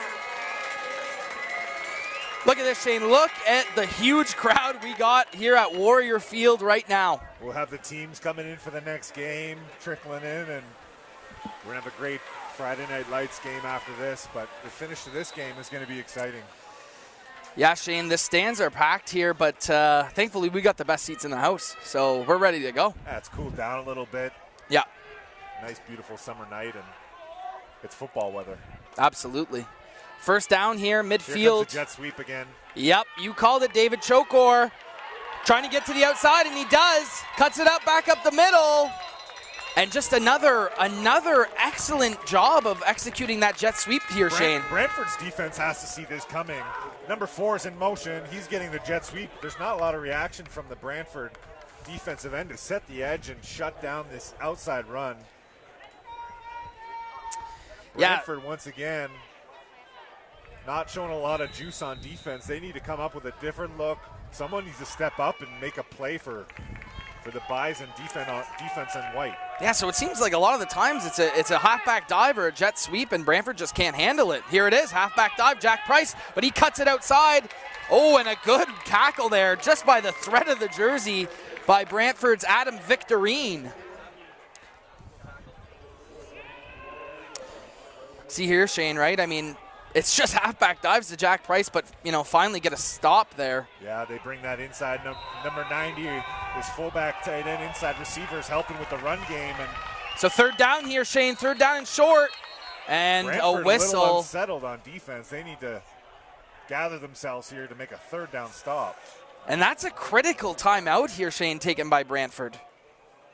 I mean, it's, you know, down by 3. You're going to need those timeouts later in the game. 2 timeouts per half. Yeah. They must be feeling it right now. Yeah. Well, you know, it's a critical 3rd down here for Guelph and also for Brantford. I mean, a stop here gives you some momentum back. But, you know, if you're Guelph, what more do you do but give it to Jack Price? Yeah, you're taking time now to figure out how do we get the ball to Jack Price. He gets a breather, he gets some water, and head coach is talking to him right now saying, hey, take care of the football and get this 1st down for us. We go down and score here, go up 10, we're going to be in a really good position to control the rest of this football game. Yeah, and just a reminder, everyone, folks, again, I mean, get your Gridiron Gold Mega Raffle tickets. I'm sitting here, and I'm looking at it. It's at $148,000 right now, with the winner taking home $74,000. Scan the QR code on your screen, and you could win big here just in a couple days. So here we go, Shane. 3rd down. Jack Price in the backfield behind Spoltor. Can Brantford step up? Oh, they got a man, but Price gets through, and that's going to be close, Shane. That's going to be very close. Brantford defense is going to be put in this position a handful of more times this game, and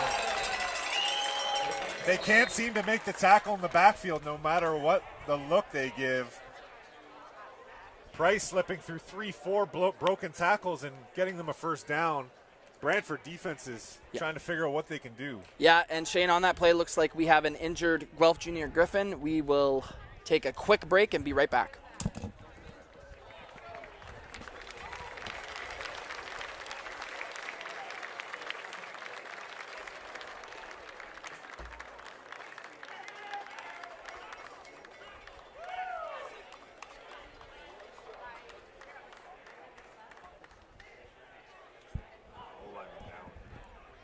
Yeah, he's back up now. Oh, looks like it was a 1st down there on that play for Guelph, Shane. We have a new O-lineman in, so keep an eye on if Griffins can get the same push without 69 is on the sideline right now getting treatment. Spoltor fakes the jet sweep. He's looking long down the field. Broken up beautifully by Kaishan Raposo for Brantford. All right, Brantford. He says no, no, no, Shane. He's finally getting involved, and Guelph comes in with the play action, and Brantford's looking at the run, and they go deep downtown, and underthrown ball, which gives Brantford some momentum and a little bit of swag coming back. The sword. Kaishan Raposo takes out the sword, locks it up. Great play by Brantford secondary. You know, when they've tested Brantford secondary other than screens, they've been up to the challenge. It's really the defensive line that needs to step up here and slow down Jack Price. Spoltor dropping back, looking to his right, and overthrown once again on the coverage is O.J. Laidley. So looks like Guelph kind of changes up their strategy mid-drive there, tries to throw, and 3rd down. Yeah, 0 for 2 on that drive passing, so trying to go 2 deep shots over Brantford's head. It's just a matter of being patient, right? If you got to stick to the plays that have been working, and you know you have a lineman that comes out with an injury, you really got to make sure you can protect your quarterback and execute the plays with the backup in. So Guelph has to punt the ball here, but they can flip the field position and put their defense in a good spot and push Brantford back. Yeah, Ahmad Jobber is the punter for Guelph as he steps into one. Looks to be a punt angled to the left out of bounds marker. Looks like they'll say it went out at around the 25-yard line. So Brantford gets the ball back, Shane. You know, a reminder to everyone to head over to OFOA.ca and become a Ontario Zebra and run with the herd. A great initiative, Shane, like we said. We talked about Football Ontario putting that on. You know, don't be hesitant if you're into football and you're a young kid, you know, get into officiating. Yeah, it's a great way to get a part-time job and earn some cash and learn the craft and support your community and be a referee. So Brantford takes over here with Spangenberger in the pistol, and looks like they're going to give it to Jack Kelly, and there's really nowhere to go, Shane. Guelph's defensive line, we talked about, another great stop. They're starting to sniff out Brantford's plays on offense, so keep an eye on their running back. Where does the O-line move? Who's getting the ball? And let's shut it down. But we do have to protect the middle of the field because their quarterback has been able to execute passes on slants and in-breaking routes. So second and long here. This is a passing down for Brantford. Yeah, and soon enough, you're just going to have to let Spangenberger loose. I mean, if they're going to clog up those running lanes, you know, we've liked what we've seen from Spangenberger so far today. So let's see what he can do here on second down. So looks like we're going to get some second down zone coverage here. Second down and 10. Spangenberger drops back. He doesn't like what he sees, so he takes off. Spangenberger puts his shoulder down, but Guelph's there once again. He's going to be short, Devin, by half a yard. And another great play by Landon Carcutt on the Guelph defense here, Shane. Brantford now has to make a decision. There's some confusion on the sideline. Are we punting? We're putting the short yardage on.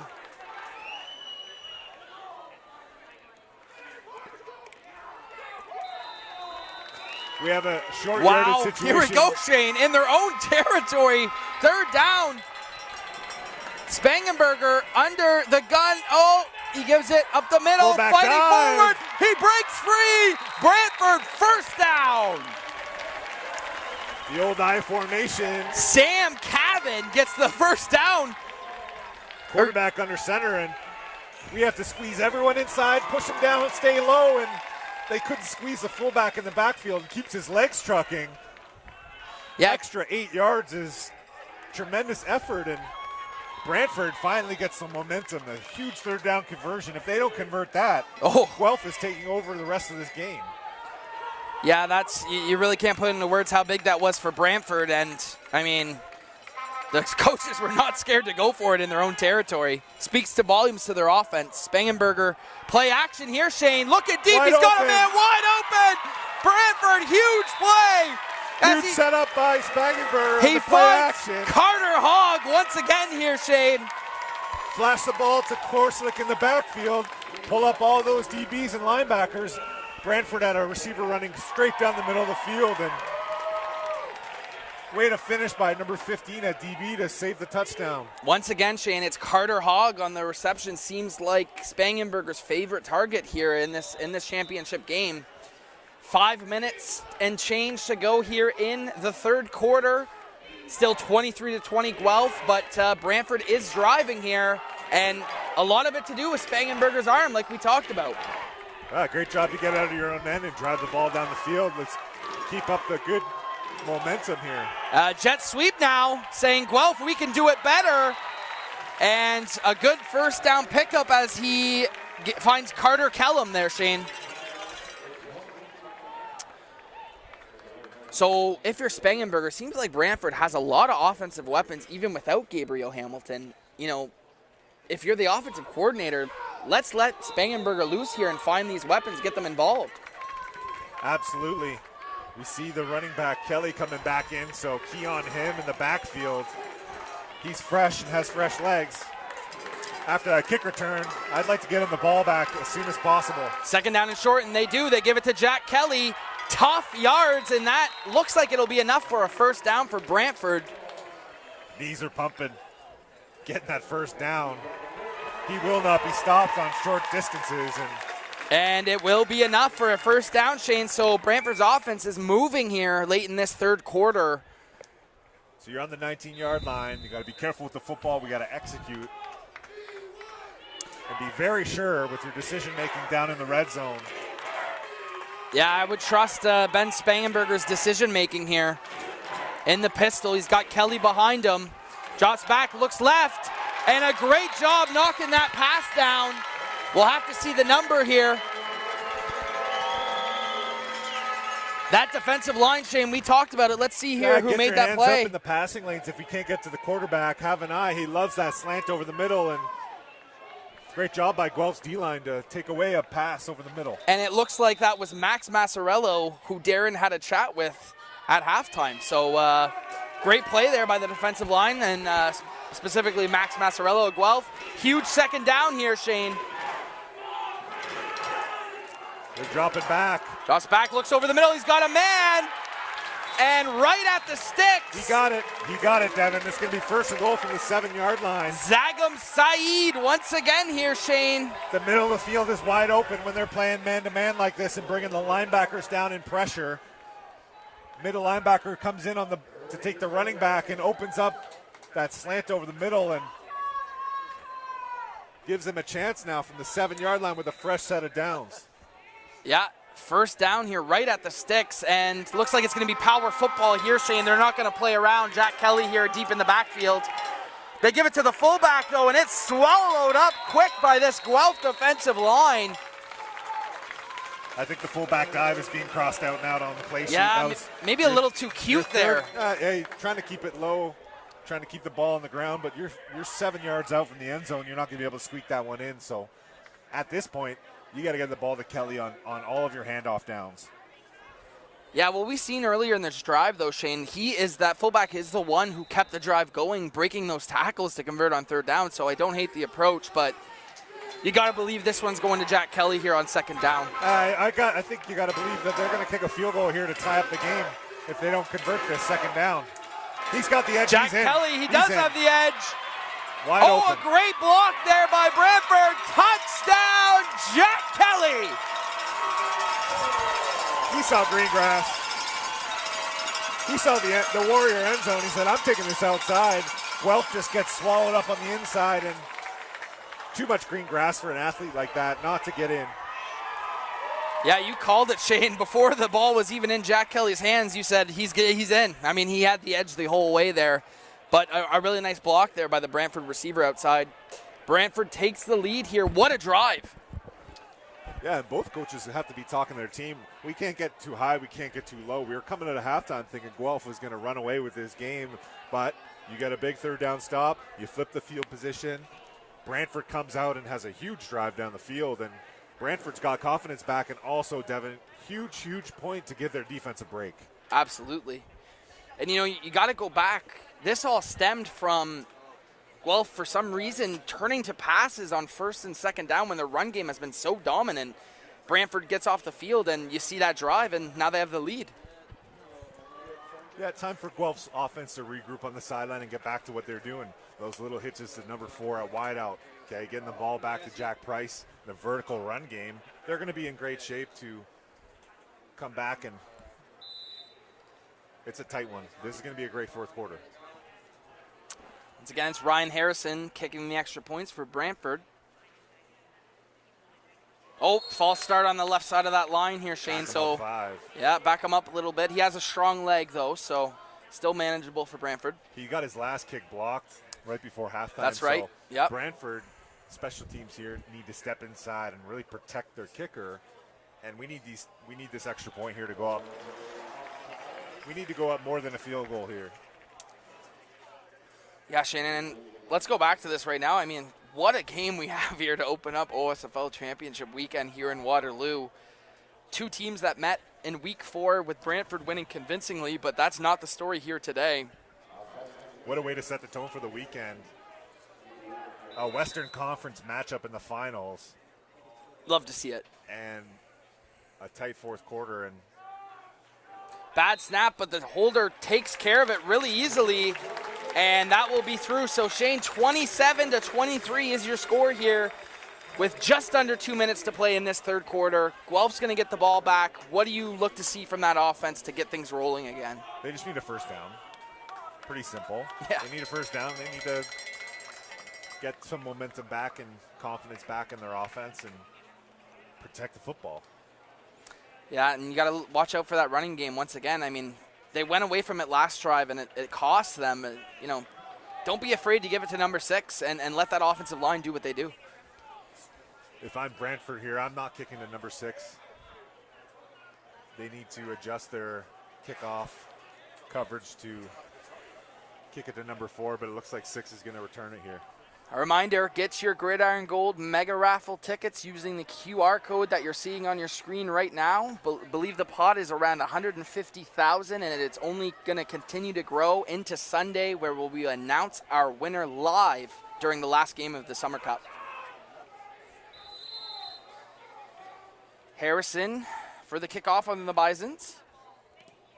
It's a good kick, but he kicks it right at Jack Price. Here we go, Shane. Price looking for a lane. He sees one. He cuts up the left, breaks a tackle, and down. So a nice kickoff return here, Shane. They kicked it right at Price, and he made something happen with it. Yeah, he's a great athlete. You got to be aware of number 6 at all times, and we have to tackle from the Brantford Bisons. We have to take him down and wrap him up. Yeah, a bit of a shoulder tackle there, but it does work. So Guelph taking over here at the 35-yard line. Johnny Spoltor right behind him, Jack Price. Starting O-lineman for Guelph, Keegan Croscop is still out. Another screen here. He decides to cut it back the other way. Spoltor was looking to be a lead blocker there, Shane. Let's take a look at this play again. Yeah, tough quick screen that he's coming back against the grain. That's a dangerous play. He's got to get vertical up the field and not look at Spoltor. He's like, well, not get sideswiped from yeah, the backside. But he's like, maybe not today, but maybe fourth down, quarter. Devin. Big second down. Yeah. 2nd and 9, right by your bench. You got to get your quarterback back in the rhythm here. Just under a minute to play in this third quarter. This crowd is amping up. This Bison's faithful. Spoltor 2nd and 9. They're going to have to throw it. Looking over the middle and no one there. A little miscommunication. And Brantford, you can feel the tides changing here. 3rd down and long. Punt situation for Guelph. Yeah, back-to-back possessions where Guelph can't convert that passing 2nd down. And Brantford now, 2 returners on their punt team. Expect them to have the ball around midfield, which is great field position for the Bison. Yeah, looking for a huge punt here from Ahmad Jabber, 29 of Guelph. So the last 2 possessions, Shane, haven't really featured Jack Price at all. So very interesting, and both of them have been 2 and outs. Yeah, with that starting O-lineman out for Guelph, it changes things up front. It changes the confidence and the ability to be able to push, but wow, they need to attempt that to even have a chance. That's a great punt, though, by Ahmad Jabber there to flip field position, angled out of bounds, and great job to kick it out of bounds. Yeah, don't want to give them a chance to return it. There's absolutely too many times number 5 on Brantford has scooped it up or even given them a chance to reverse field, and Guelph saying, hey, let's kick it out of bounds the rest of the game and play defense. Let's not play special teams on that. Yeah, it's smart. Tyson Dyke from Brantford is an electric punt returner. So, wow, that was a great punt, Shane, as they'll be lined up at the 35 on Brantford side of the field. 20 seconds to play here in this third quarter as Brantford takes over possession. Spangenberger in the pistol. He's been hot of late here, Shane. Drops back, looks to his left, rolls right. He's got a guy He's got a man. What a catch! Brantford Bisons. He finds Zagam Saeed. What a throw, Shane. Spangenberger keeping his eyes downfield, working the pocket, sliding to the right, slipping it right past the defender. We thought it was going to be an interception from up here, and a little bit underthrown, but what a way to go up and grab that football. What a throw by Ben Spangenberger. What a throw. So goes up over top of the defender and says, I got to take that ball and bail out my quarterback and have a 40-yard gain. Great pitch and catch here. Last play of the third quarter, Spangenberger, another great throw as he finds none other than Carter Hogg. They're loving this look. They're running double slants in behind the linebackers, and they're running a receiver out to the flat to pull the defender out wide. And Guelph, once again, exposing the middle of the field in their defense. What a fine and easy first down, and Guelph has to close down those passing lanes. That's one of their favorite pass plays they've been running all game. So that's it here for the third quarter, Shane. What a fourth quarter, what a finish we have in store here at Warrior Field. Bisons have been driving the last couple of drives, and Ben Spangenberger, I mean, love what I've seen from him. he has a high completion percentage today from keeping track of his stats, and high percentage throws and only a few knockdowns. So you can hear the Brantford fans right now. Yeah. And the momentum with a chance to go up 10. Absolutely. You see it on the screen now, folks. 27-23 is your score heading to the fourth quarter, with Brantford moving along on this drive, led by the quarterback play of Ben Spangenberger. Look at this crowd, Shane. I mean, we have a packed house here at Warrior Field in Waterloo. Well, Griffin's defensive chant to make some noise and pump up their defense. Absolutely. Here we go. First down for this Brantford Bison's passing attack that has been on fire, but instead they give it to Jack Kelly. Oh, Jack Kelly looks like he slips there. The turf monster got him, Shane. Yeah, Kelly's got to be careful. He's got to stick to his rules and his progression in his run game. He's been able to bounce it outside a lot and really get that edge. Now Griffins are seeing that, and he's got to get vertical and get up behind his O-line and really push the ball and get those nasty yards. Yeah, it'll be tough sledding, but he's got to do it. So you got to go back to the arm of Ben Spangenberger here, Shane, on 2nd and long. Spangenberger in that pistol look. They're giving up the crossing route. He checks it down to Kelly. Oh, a little underthrown there, Shane, and that'll stall the drive for Brantford. You see Spangenberger a little upset with maybe the play call there. Yeah, that's a call they've been calling on 2nd and long, and 4 guys going deep and the running back swinging it out low, and you have to feature Kelly on every play at some point, especially on the critical downs here. When Guelph dropped back into pass coverage, so we've got another 26-yarder. This is about the same place he was when it got blocked at the end of the first half. Listen to this crowd here, Shane. It is electric during this field goal. As Harrison lines up, this would give Brantford a touchdown lead. Snap is good, hold is good, it's blocked once again, Shane! The Guelph Junior Griffins. Another block here, Shane. What can you see from this? What are they doing? They gotta get low. They gotta get their butts low and they gotta step inside. There's no more time to. So what happened is the outside edge protector of Brantford gave up the edge and 17 comes clean with the textbook field goal block. Yep. And Brantford now is talking on the sideline, can we kick another field goal this game with 2 kicks being blocked in critical moments? Yeah, shout out to Landon Carcutt. He's had a great game for Guelph.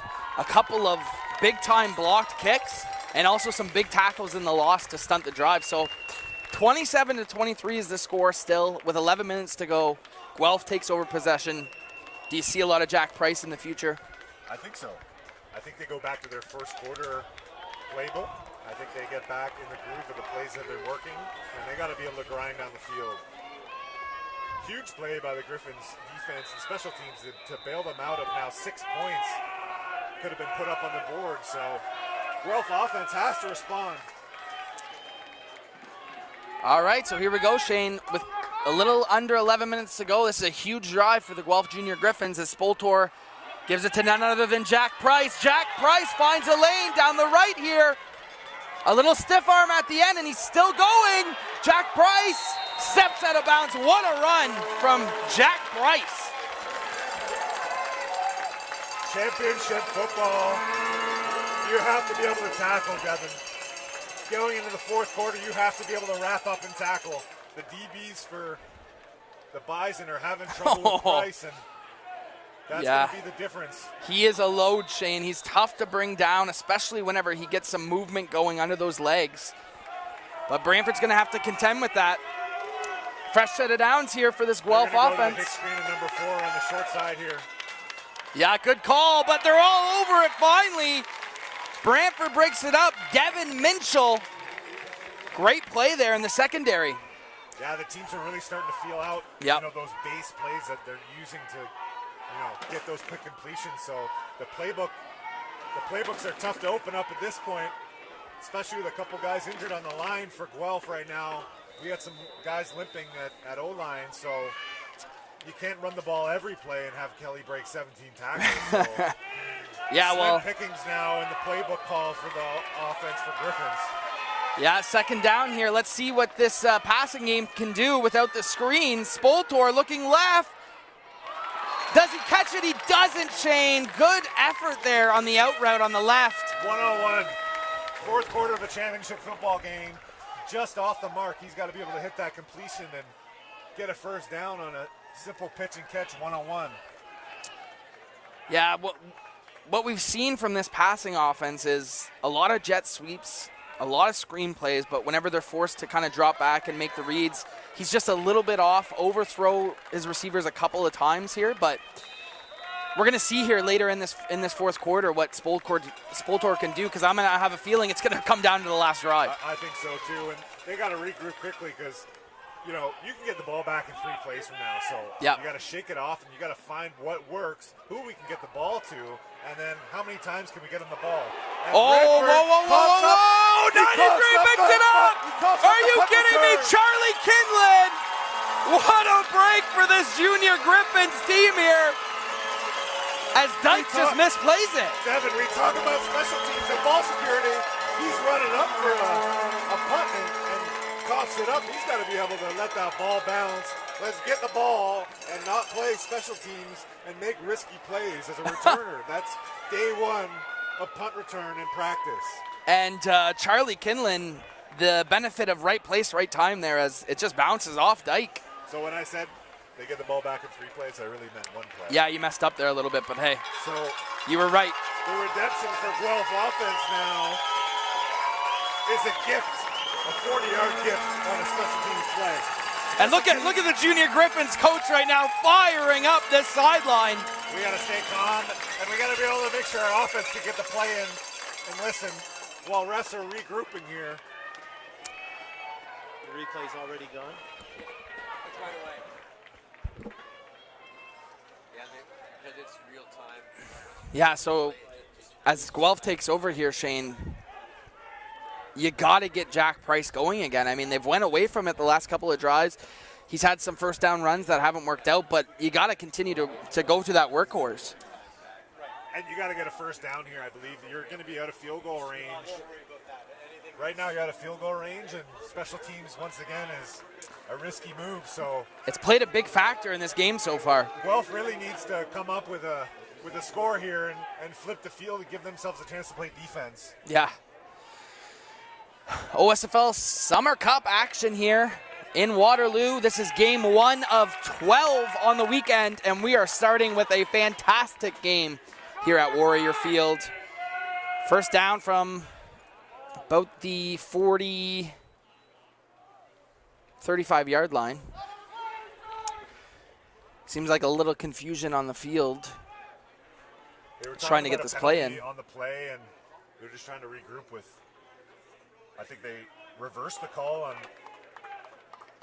the melee of the punt return. So you see it on your screen here, about 9 minutes and 36 seconds to go here in this fourth quarter. As we'll let the officials on the field figure this out.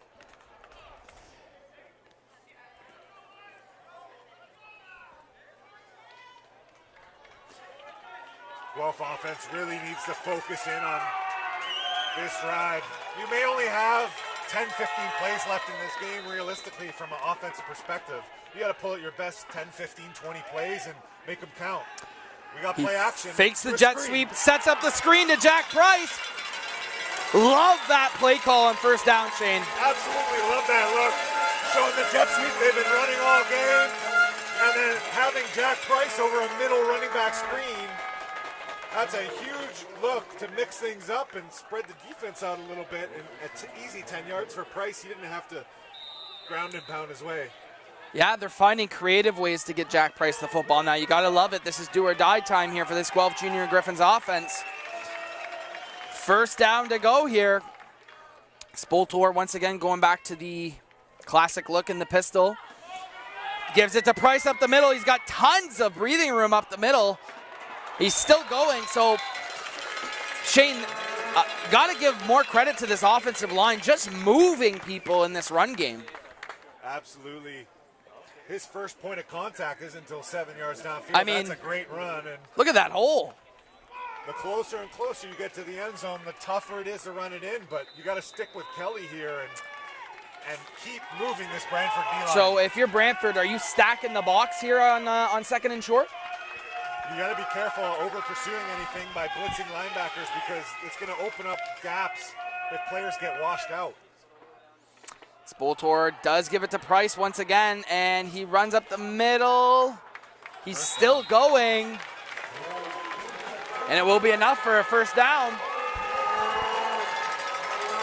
And listen to this crowd get into it here, Shane.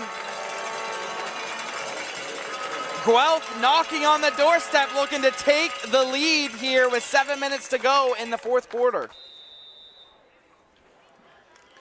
What do you like here on first down, Shane?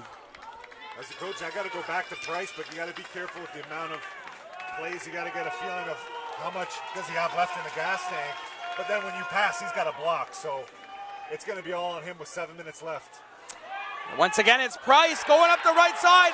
Flag on the field here, Shane, but he's going. Reaching for the pylon, just short. Oh, already called it. The referee already called it holding on the offense, so that play will come back. Holding on the Guelph O-line. Called quickly there. Both lines are feeling it right now. Oh, and another injured Junior Griffin offensive lineman here, Shane, number 69's down. Griffin's right guard has been in and out of the game here in the second half, and that's really going to affect Price's ability to run the football and protect. So we have a new right guard in for the Junior Griffins. He's been playing a little bit in the second half, so yeah, they have to regroup here after this injury timeout and be able to get their best two plays next. Thank you for joining us here at Warrior Field on TYSN Sports YouTube channel.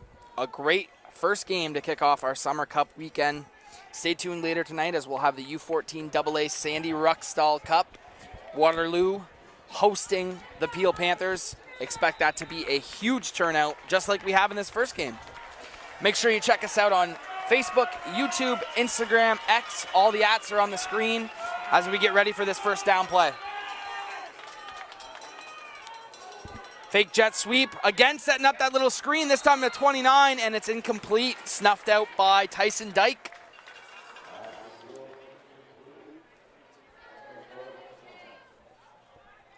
Brantford's defense here is bend but don't break, protect the end zone, and we have to be able to tackle. This is a tough one. This is second and 15 for Guelph. Are you thinking to get a couple yards so you can kick a field goal and cut it down to one, or you got 3 downs to play with here? I think you gotta be aggressive here, Shane. How many more times do you have a chance to score down in this red zone with the conditioning level of your team? He once again fakes the jet sweep. He's got a man wide open. Touchdown, Guelph Junior Griffins. He finds Ben Young. What a play, Shane. Spolter with the play action. Dropping a dime out to his wide receiver. Puts it on his back shoulder. Woohoo! Ben Young burns the defensive back, and he's fired up. Look how fired up he is on the sidelines right now. Said, Coach, you finally called my number on this play action in the back of the end zone. I'm going to make it happen. So that's what we were looking for, Shane. We were looking for Johnny Spoltor to step up and make a great read there, and there it is. Confident throw, steps into it, beautiful spiral. Looked perfect to me. And oh, look, a little fake kick here, Shane. Got some valuable points being left on the board. We have valuable points being left on the board. Now Brantford needs to kick a field goal, which, Devin, we've seen field goals have been. So, do you think this was a bad snap? Yeah, it would look like just a bad snap. Shane doesn't look like a designed fake kick there as he just throws it away. So, that could matter here, Shane, as Guelph takes the lead 29-27. Every point matters, Devin, and now. And we're joined here now, Shane, by Darren Stevenson at field level.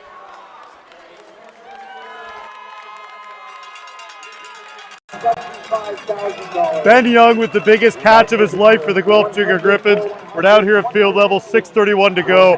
What a battle this has been. The Junior Griffins retake the lead 29-27. Obviously, the extra point didn't work out as they hoped, but again, the ground game has been excellent with Jack Price. He's got a couple of touchdowns, and that's now started to open up the aerial attack. Johnny Spoltor with a beauty pass to the end zone. Ben Young hauls it in, giving the Griffins the lead. We are in for a thrilling finish here in the U18 AA Championship on opening night of the OSFL Championship weekend here at Warrior Field. Can't wait for it. Back up to you, Devin.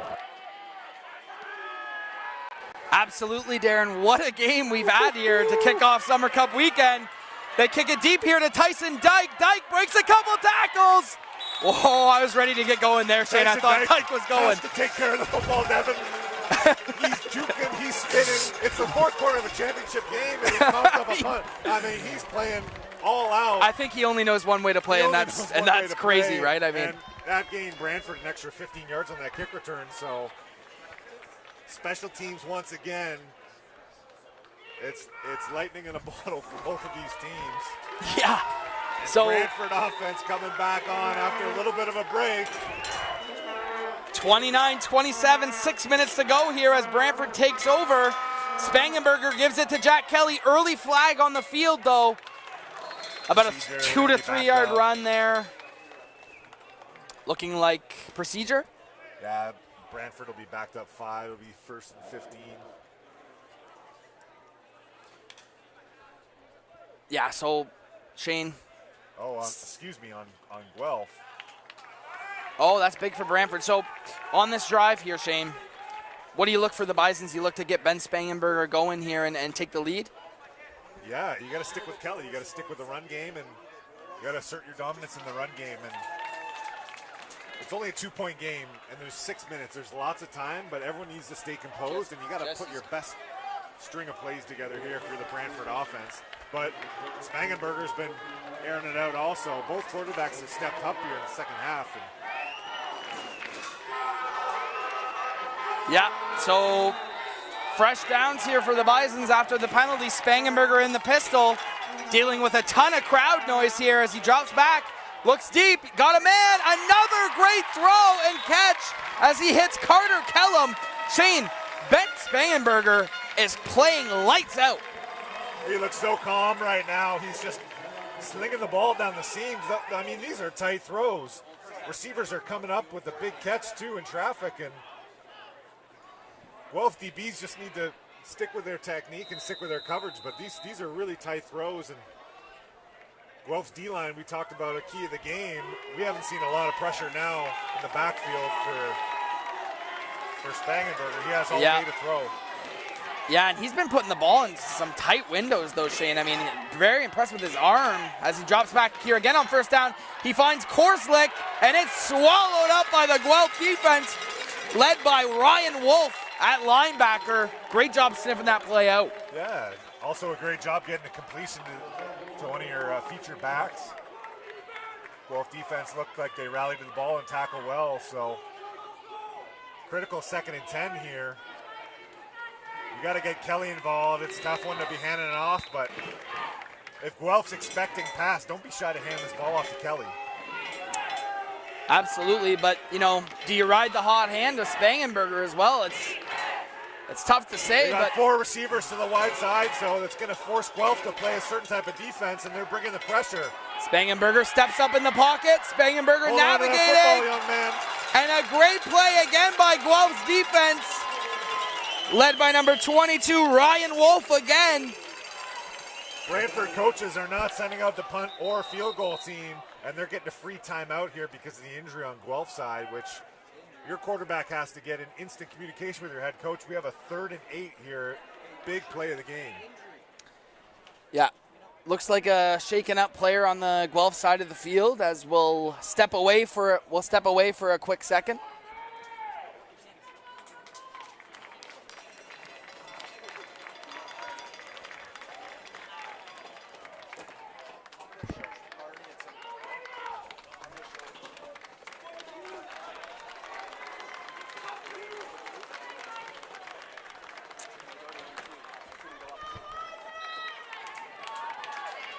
All right. Spangenberger goes to his coach before this play and says, hey, what's your favorite play? He said, probably a slant or a dig over the middle. I can hit them. I've been hitting them all game, and Guelph defense has to shut down this play.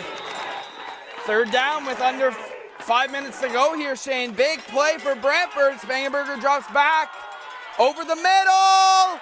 Oh, through a sea of defenders, and he makes the catch. Flag on the play, though, Devin. Flag on the play after the play, so I think they've converted regardless, but Spangenberger hanging in the pocket, double clutches it, and zips it in. Right through the Guelph defender. These windows they're hitting over the middle is unbelievable. Gone Brantford's way, and Brantford receivers are stepping up big time. Unbelievable. So it looks like the flag was against Guelph here, Shane, so they're going to take over with great field position. Ball's on the 6-yard line. Devin, right now, I have to pick my best Kelly run play. I got to get him the ball. I can't force anything over the middle this close to the end zone. We got to be really careful with the football because we have 3 plays to score and take the lead because I don't know if we can put our field goal unit out. Yeah. Expect 3 plays here from the Bison. Spangenberger gives it to Jack Kelly. Just short of the end zone here on first down. You're in 2-down territory here, Devin. What Absolutely. are my 2 plays to Kelly that we can get him the ball? Yeah, so you see here on first down, gives it to Kelly up the middle. Looks like he had a lane, but it was swallowed up quick there by the Guelph defensive line. After this, Dev, I'm taking my last time out. I'm taking my last time out here before third down if they don't get this ball in. Give the players a breather, set up a good third it's the down last play. play of the game really for your offense in terms of being in the red zone this close. Gives it to Kelly. Stopped just short by Guelph. Led by number 90, Matthew Henkes. Landon, number 17, in on the mix too. Finding a way to the running back coming in unblocked. Oh, great play there by both of them. And we have 3rd and goal for the lead. Championship game, U18, AA. What a way to start, Shane. Doesn't look like they'll take their time out, and they're just going to send the offense right back up here. Who's going to get lower, Devin? Who's going to push the pile? We got QB sneak. Jack Kelly, the QB sneak. from Kelly, and he's in. Touchdown, Brantford, Jack Kelly. That's a sprinkle we haven't seen. Jack Kelly at QB, my best athlete for 1 yard for the season. Yeah, what a play for Brantford. Give it to Jack Kelly. He's not going to be denied. And it's a 33-29 ball game as we speak, Shane. Brantford takes back the lead. We've seen it go both ways all game long, Shane. What a finish we have in store. We have Johnny Spolter leading the offense here on the sideline, getting the boys together, saying, look, we got 2 minutes and 51 seconds. We can make this happen. We don't have to rush, but we have to be urgent. There's a difference, Devin. And as we take a look at Brantford going for 2, they just don't have the ability to kick single points anymore. Looks left. Oh, in and out of the hands, trying to find Carter Kellum again. So the score will stay put here at 33-29. Guelph has to go down and score a touchdown, regardless of the result of that last play. So, yeah, Spangenberger looks left, right in the pocket of Kellum, but just drops it. As we look down at the field, you see Marnie Sharpen, the chair of the OSFL, always does an amazing work to help put on these events. Does amazing work with the league all season, and allows us to be at these kind of events and watch some awesome football this weekend here at Warrior Field. Yeah, the trophy is shined up, and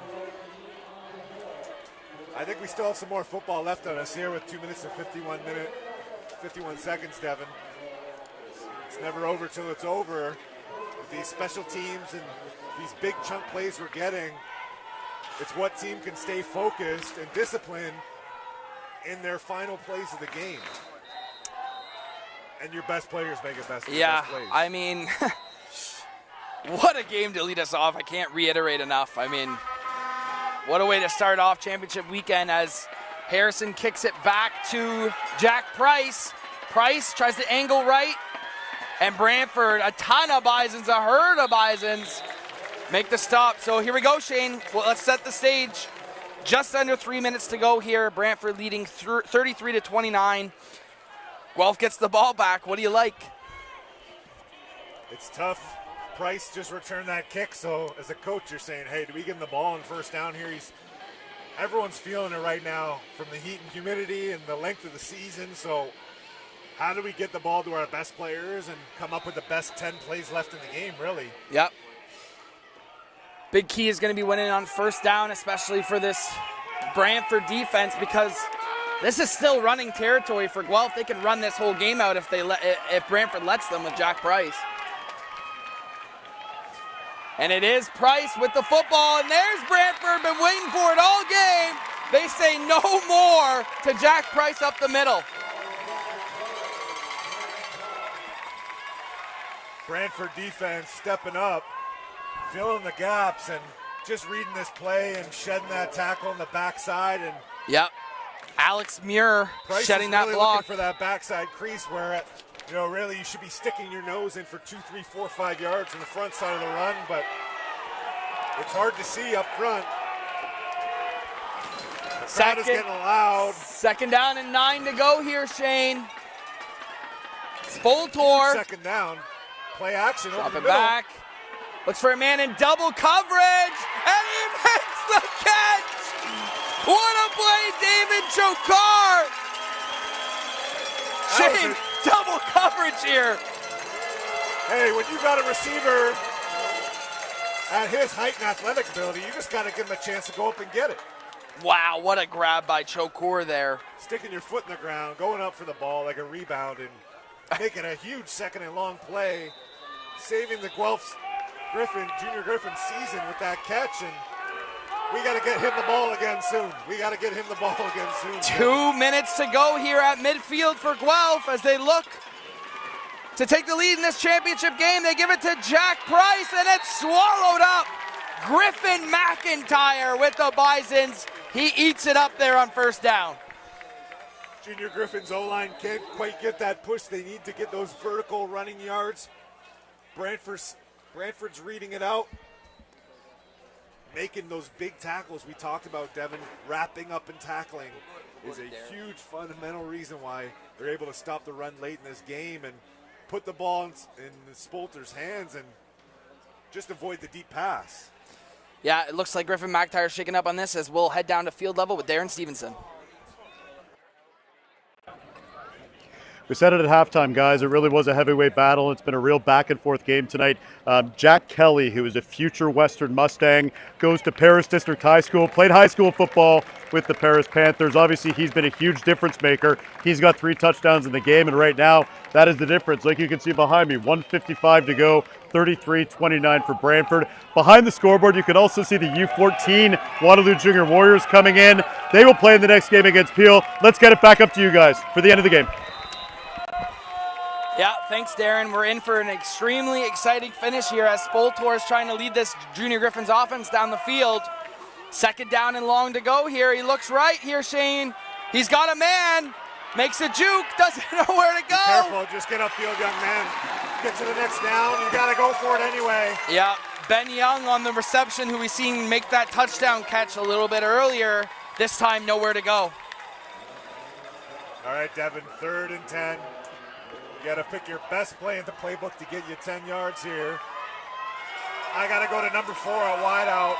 We got to give him a chance to make a play down the field. I think you have to. Brantford's defense is saying make some noise. And here it is, Shane. One more stop to make. What a championship game here as we kick off Summer Cup weekend. 3rd and 10, game on the line. Spoltor in the shotgun. He's going to the field side of number 4. Drops back, got a man over the middle, and it's broken up in and out of the hands of Henkes. Great play by Tyson Dyke, and Bisons will take it over. Spoltor looking for his outlet route over the middle. Had a couple receivers in behind. He could have given a chance, but knocked down by Brantford, and just like that, Brantford has a chance to run out this game. So, Shane, as we look at the scoreboard here, it looks like Guelph does have 2 timeouts. So Brantford gets the ball at midfield.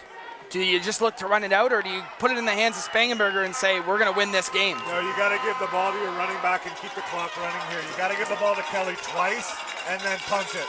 There's no other option here. They do give it to Kelly on first down. He's met in the backfield, but he changes fields. Oh, and he breaks the ankles of the defender. And up the sidelines goes Jack Kelly. What awareness by. Wow. What awareness by Kelly. Bounces it. A fumble snap. Guelph's all over him. Watch this ankle break move right here. Whoa. Jack Kelly. And then has the awareness, Devin, to stay in bounds and keep the clock running, sliding down. Like wow. You see in NFL for them to run the games out.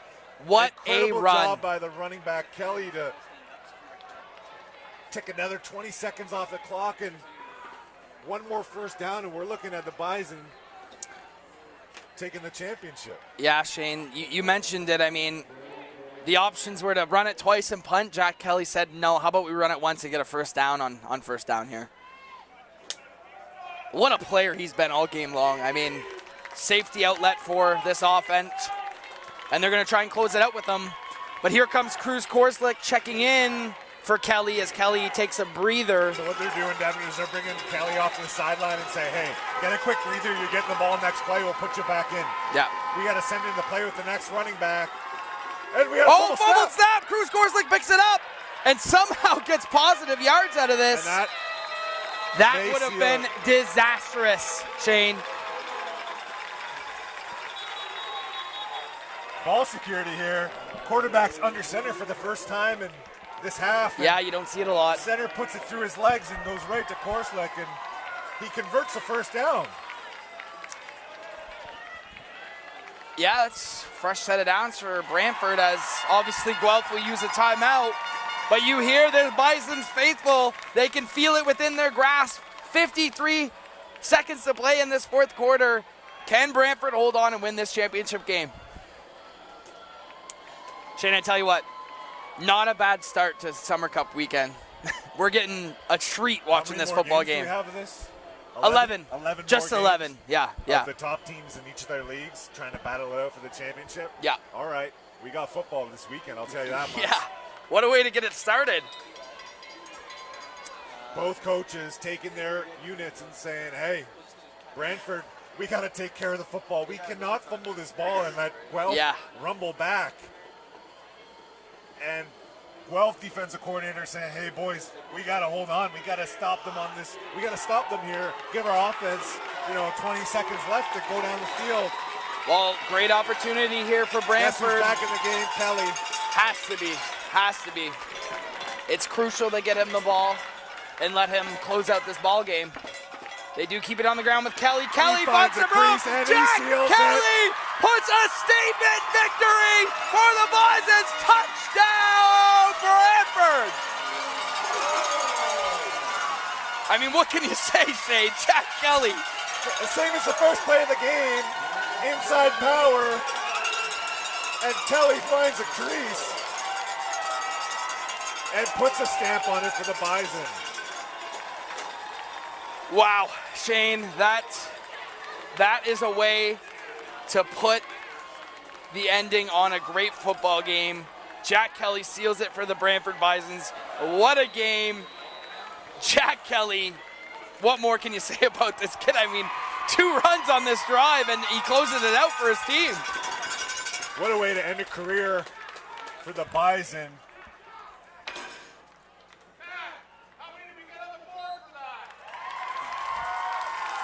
So the extra point will make it 40-29 for Brantford, and that'll just about seal it here, Shane, but we'll see how the rest of the 45 seconds plays out. You look at the scoreboard, 40-29. 2-possession game. It doesn't tell the story of what we've watched here today, though. Hey, all Guelph is saying is, let's get a really good return here. Let's get the ball to you never know. Give ourselves a chance. Limited time left on the clock, but we've seen big returns today, and special teams have been explosive plays, to say the least. And Yeah, you really never know. Guelph's going to need a miracle here, but if they do decide to kick it back to either Jack Price or to David Chokor, I like my odds with both of them with the ball in their hands. And then they're talking on the sideline, we got to play the fastest football on offense. We got to throw the out. We got to throw the jump ball. We got to be able to convert first downs really, really quickly and score fast. But Yep. So Brantford will get ready to kick this ball off. Maybe a little squib kick to avoid those returners wouldn't be a bad idea here, Shane. Brantford has to run and tackle. Just keep football simple and finish. Well, they're going to give Price a shot here. A really nice kick. Oh, a little flip to Chokor here, but Brantford is all over it, and they will push him out of bounds. So we look at the clock here, Shane, 37 seconds to go, but not a lot of hope for Guelph, but you never know. I mean, they hit a Hail Mary pass here. Maybe there's opportunity. And we have Laundry on the field, so there's going to be a 10 or 15-yard penalty put on either team here.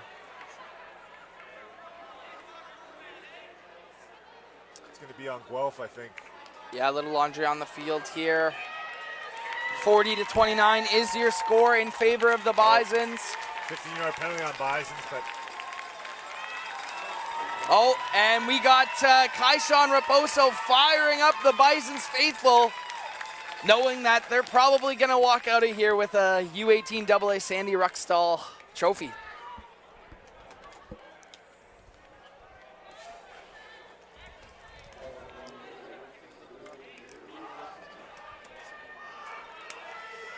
So Shane, coming into this game, I mean, we looked at it on paper. I mean, Brantford with a dominating win over Guelph early in the season, but that wasn't the case here today. I mean, they've given them all they could really hope for. It's been a back and forth game, Devin. Like at one point I thought Guelph had this for sure, and Brantford sticking together as a team and yeah, being able to finish and overcome adversity today and make some plays on defense, special teams, and offense. Yeah, as they get it out to Chokor on that patent wide receiver screen. 26.9 seconds left to go here in the fourth quarter. If you're Guelph, I mean, you gotta force the issue here. You gotta throw it deep and just pray that something works out for you.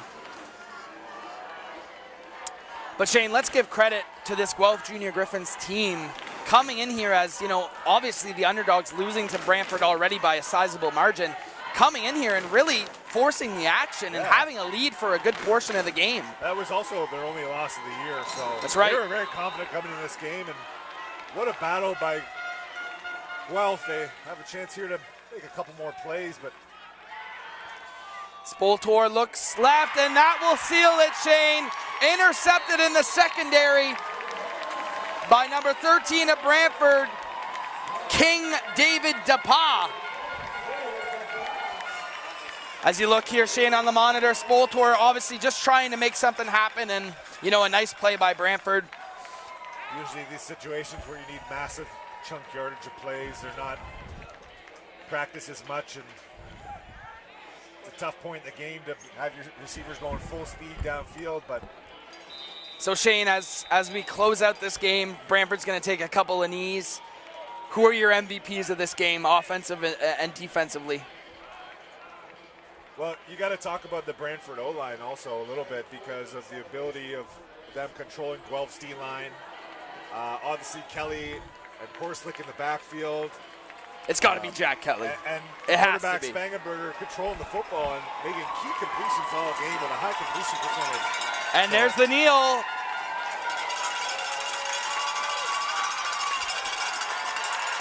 And it looks like they might have to kneel one more time, but this ball game is over.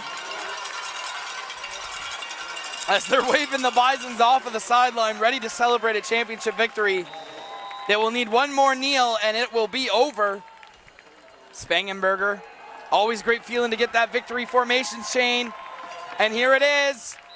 The Brantford Bisons are your 2024 U18 AA Sandy Ruckstall champions as they complete their undefeated perfect season.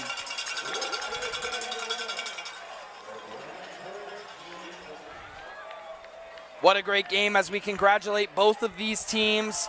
Brantford, perfect season, getting through everyone they played, and then on Guelph's side, having a fantastic season and giving us a show in this championship game.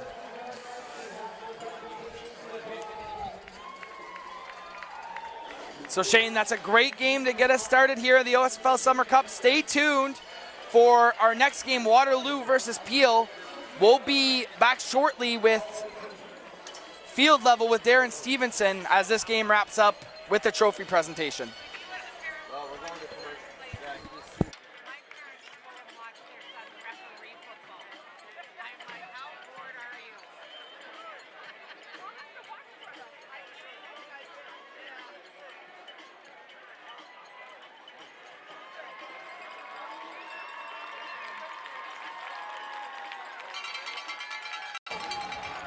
Just an incredible football game, guys. So glad we could bring it to you here on TYSN tonight. 40-29 ends up being the final for the Bisons as they win the championship. What a scene in the far sideline. James Kelly got the water shower, all the water all over them, and you can see now, obviously, that the handshakes are taking place behind us. Let's give a ton of credit to the Guelph Junior Griffins who battled so hard tonight. Jack Kelly, though, superstar player. This is how he's been all year. He ends up scoring 4 touchdowns in the victory for the Bisons, including that huge kick return. Obviously, that was a huge momentum swing, and that's really what this game was about. Momentum swings back and forth between two outstanding football teams. Brantford comes out on top. We'll have the MVP ceremony here in a few minutes. We'll also have a post-game interview. But for now, let's send it back up to you guys after a great game. Devin, Shane?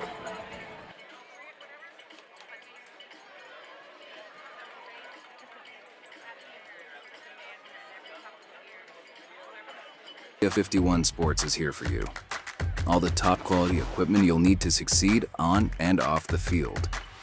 All to make sure you're prepared for game day. Area 51 Sports, the sports industry's best kept secret.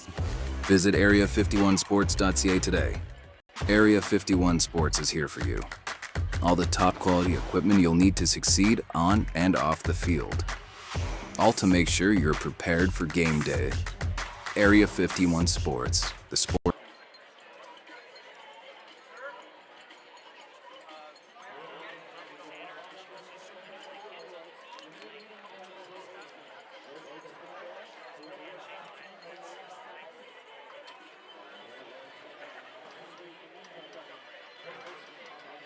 Excuse me, guys. Sorry, can you get out of the way, please?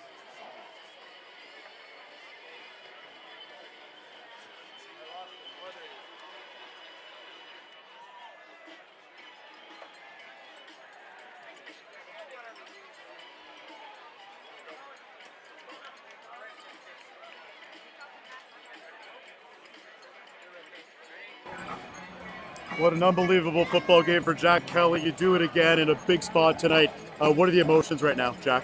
Oh man, I'm so happy. I was shaking the whole entire game.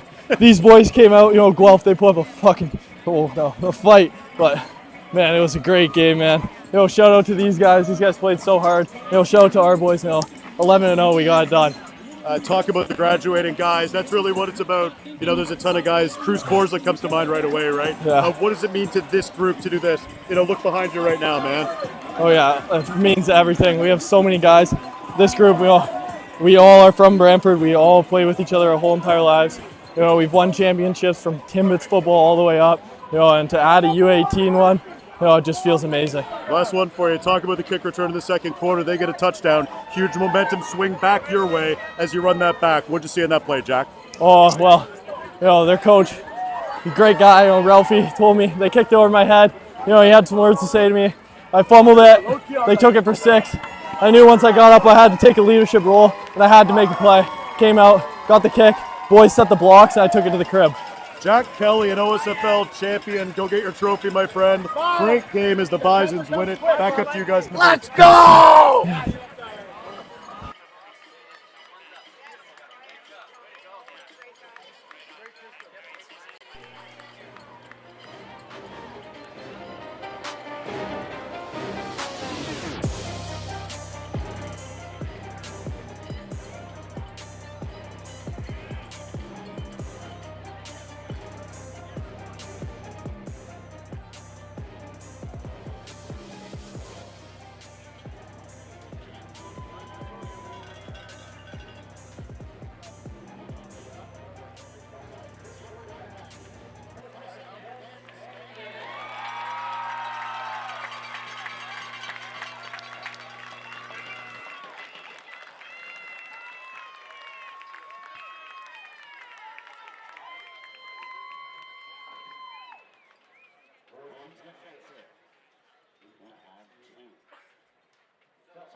defensive co-MVP from the Guelph Junior Griffins. Number 27, Zachary Monroe.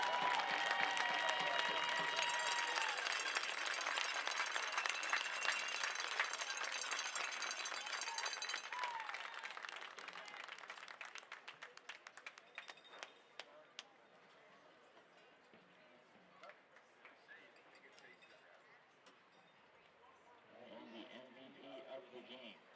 For the Brantford Bison, number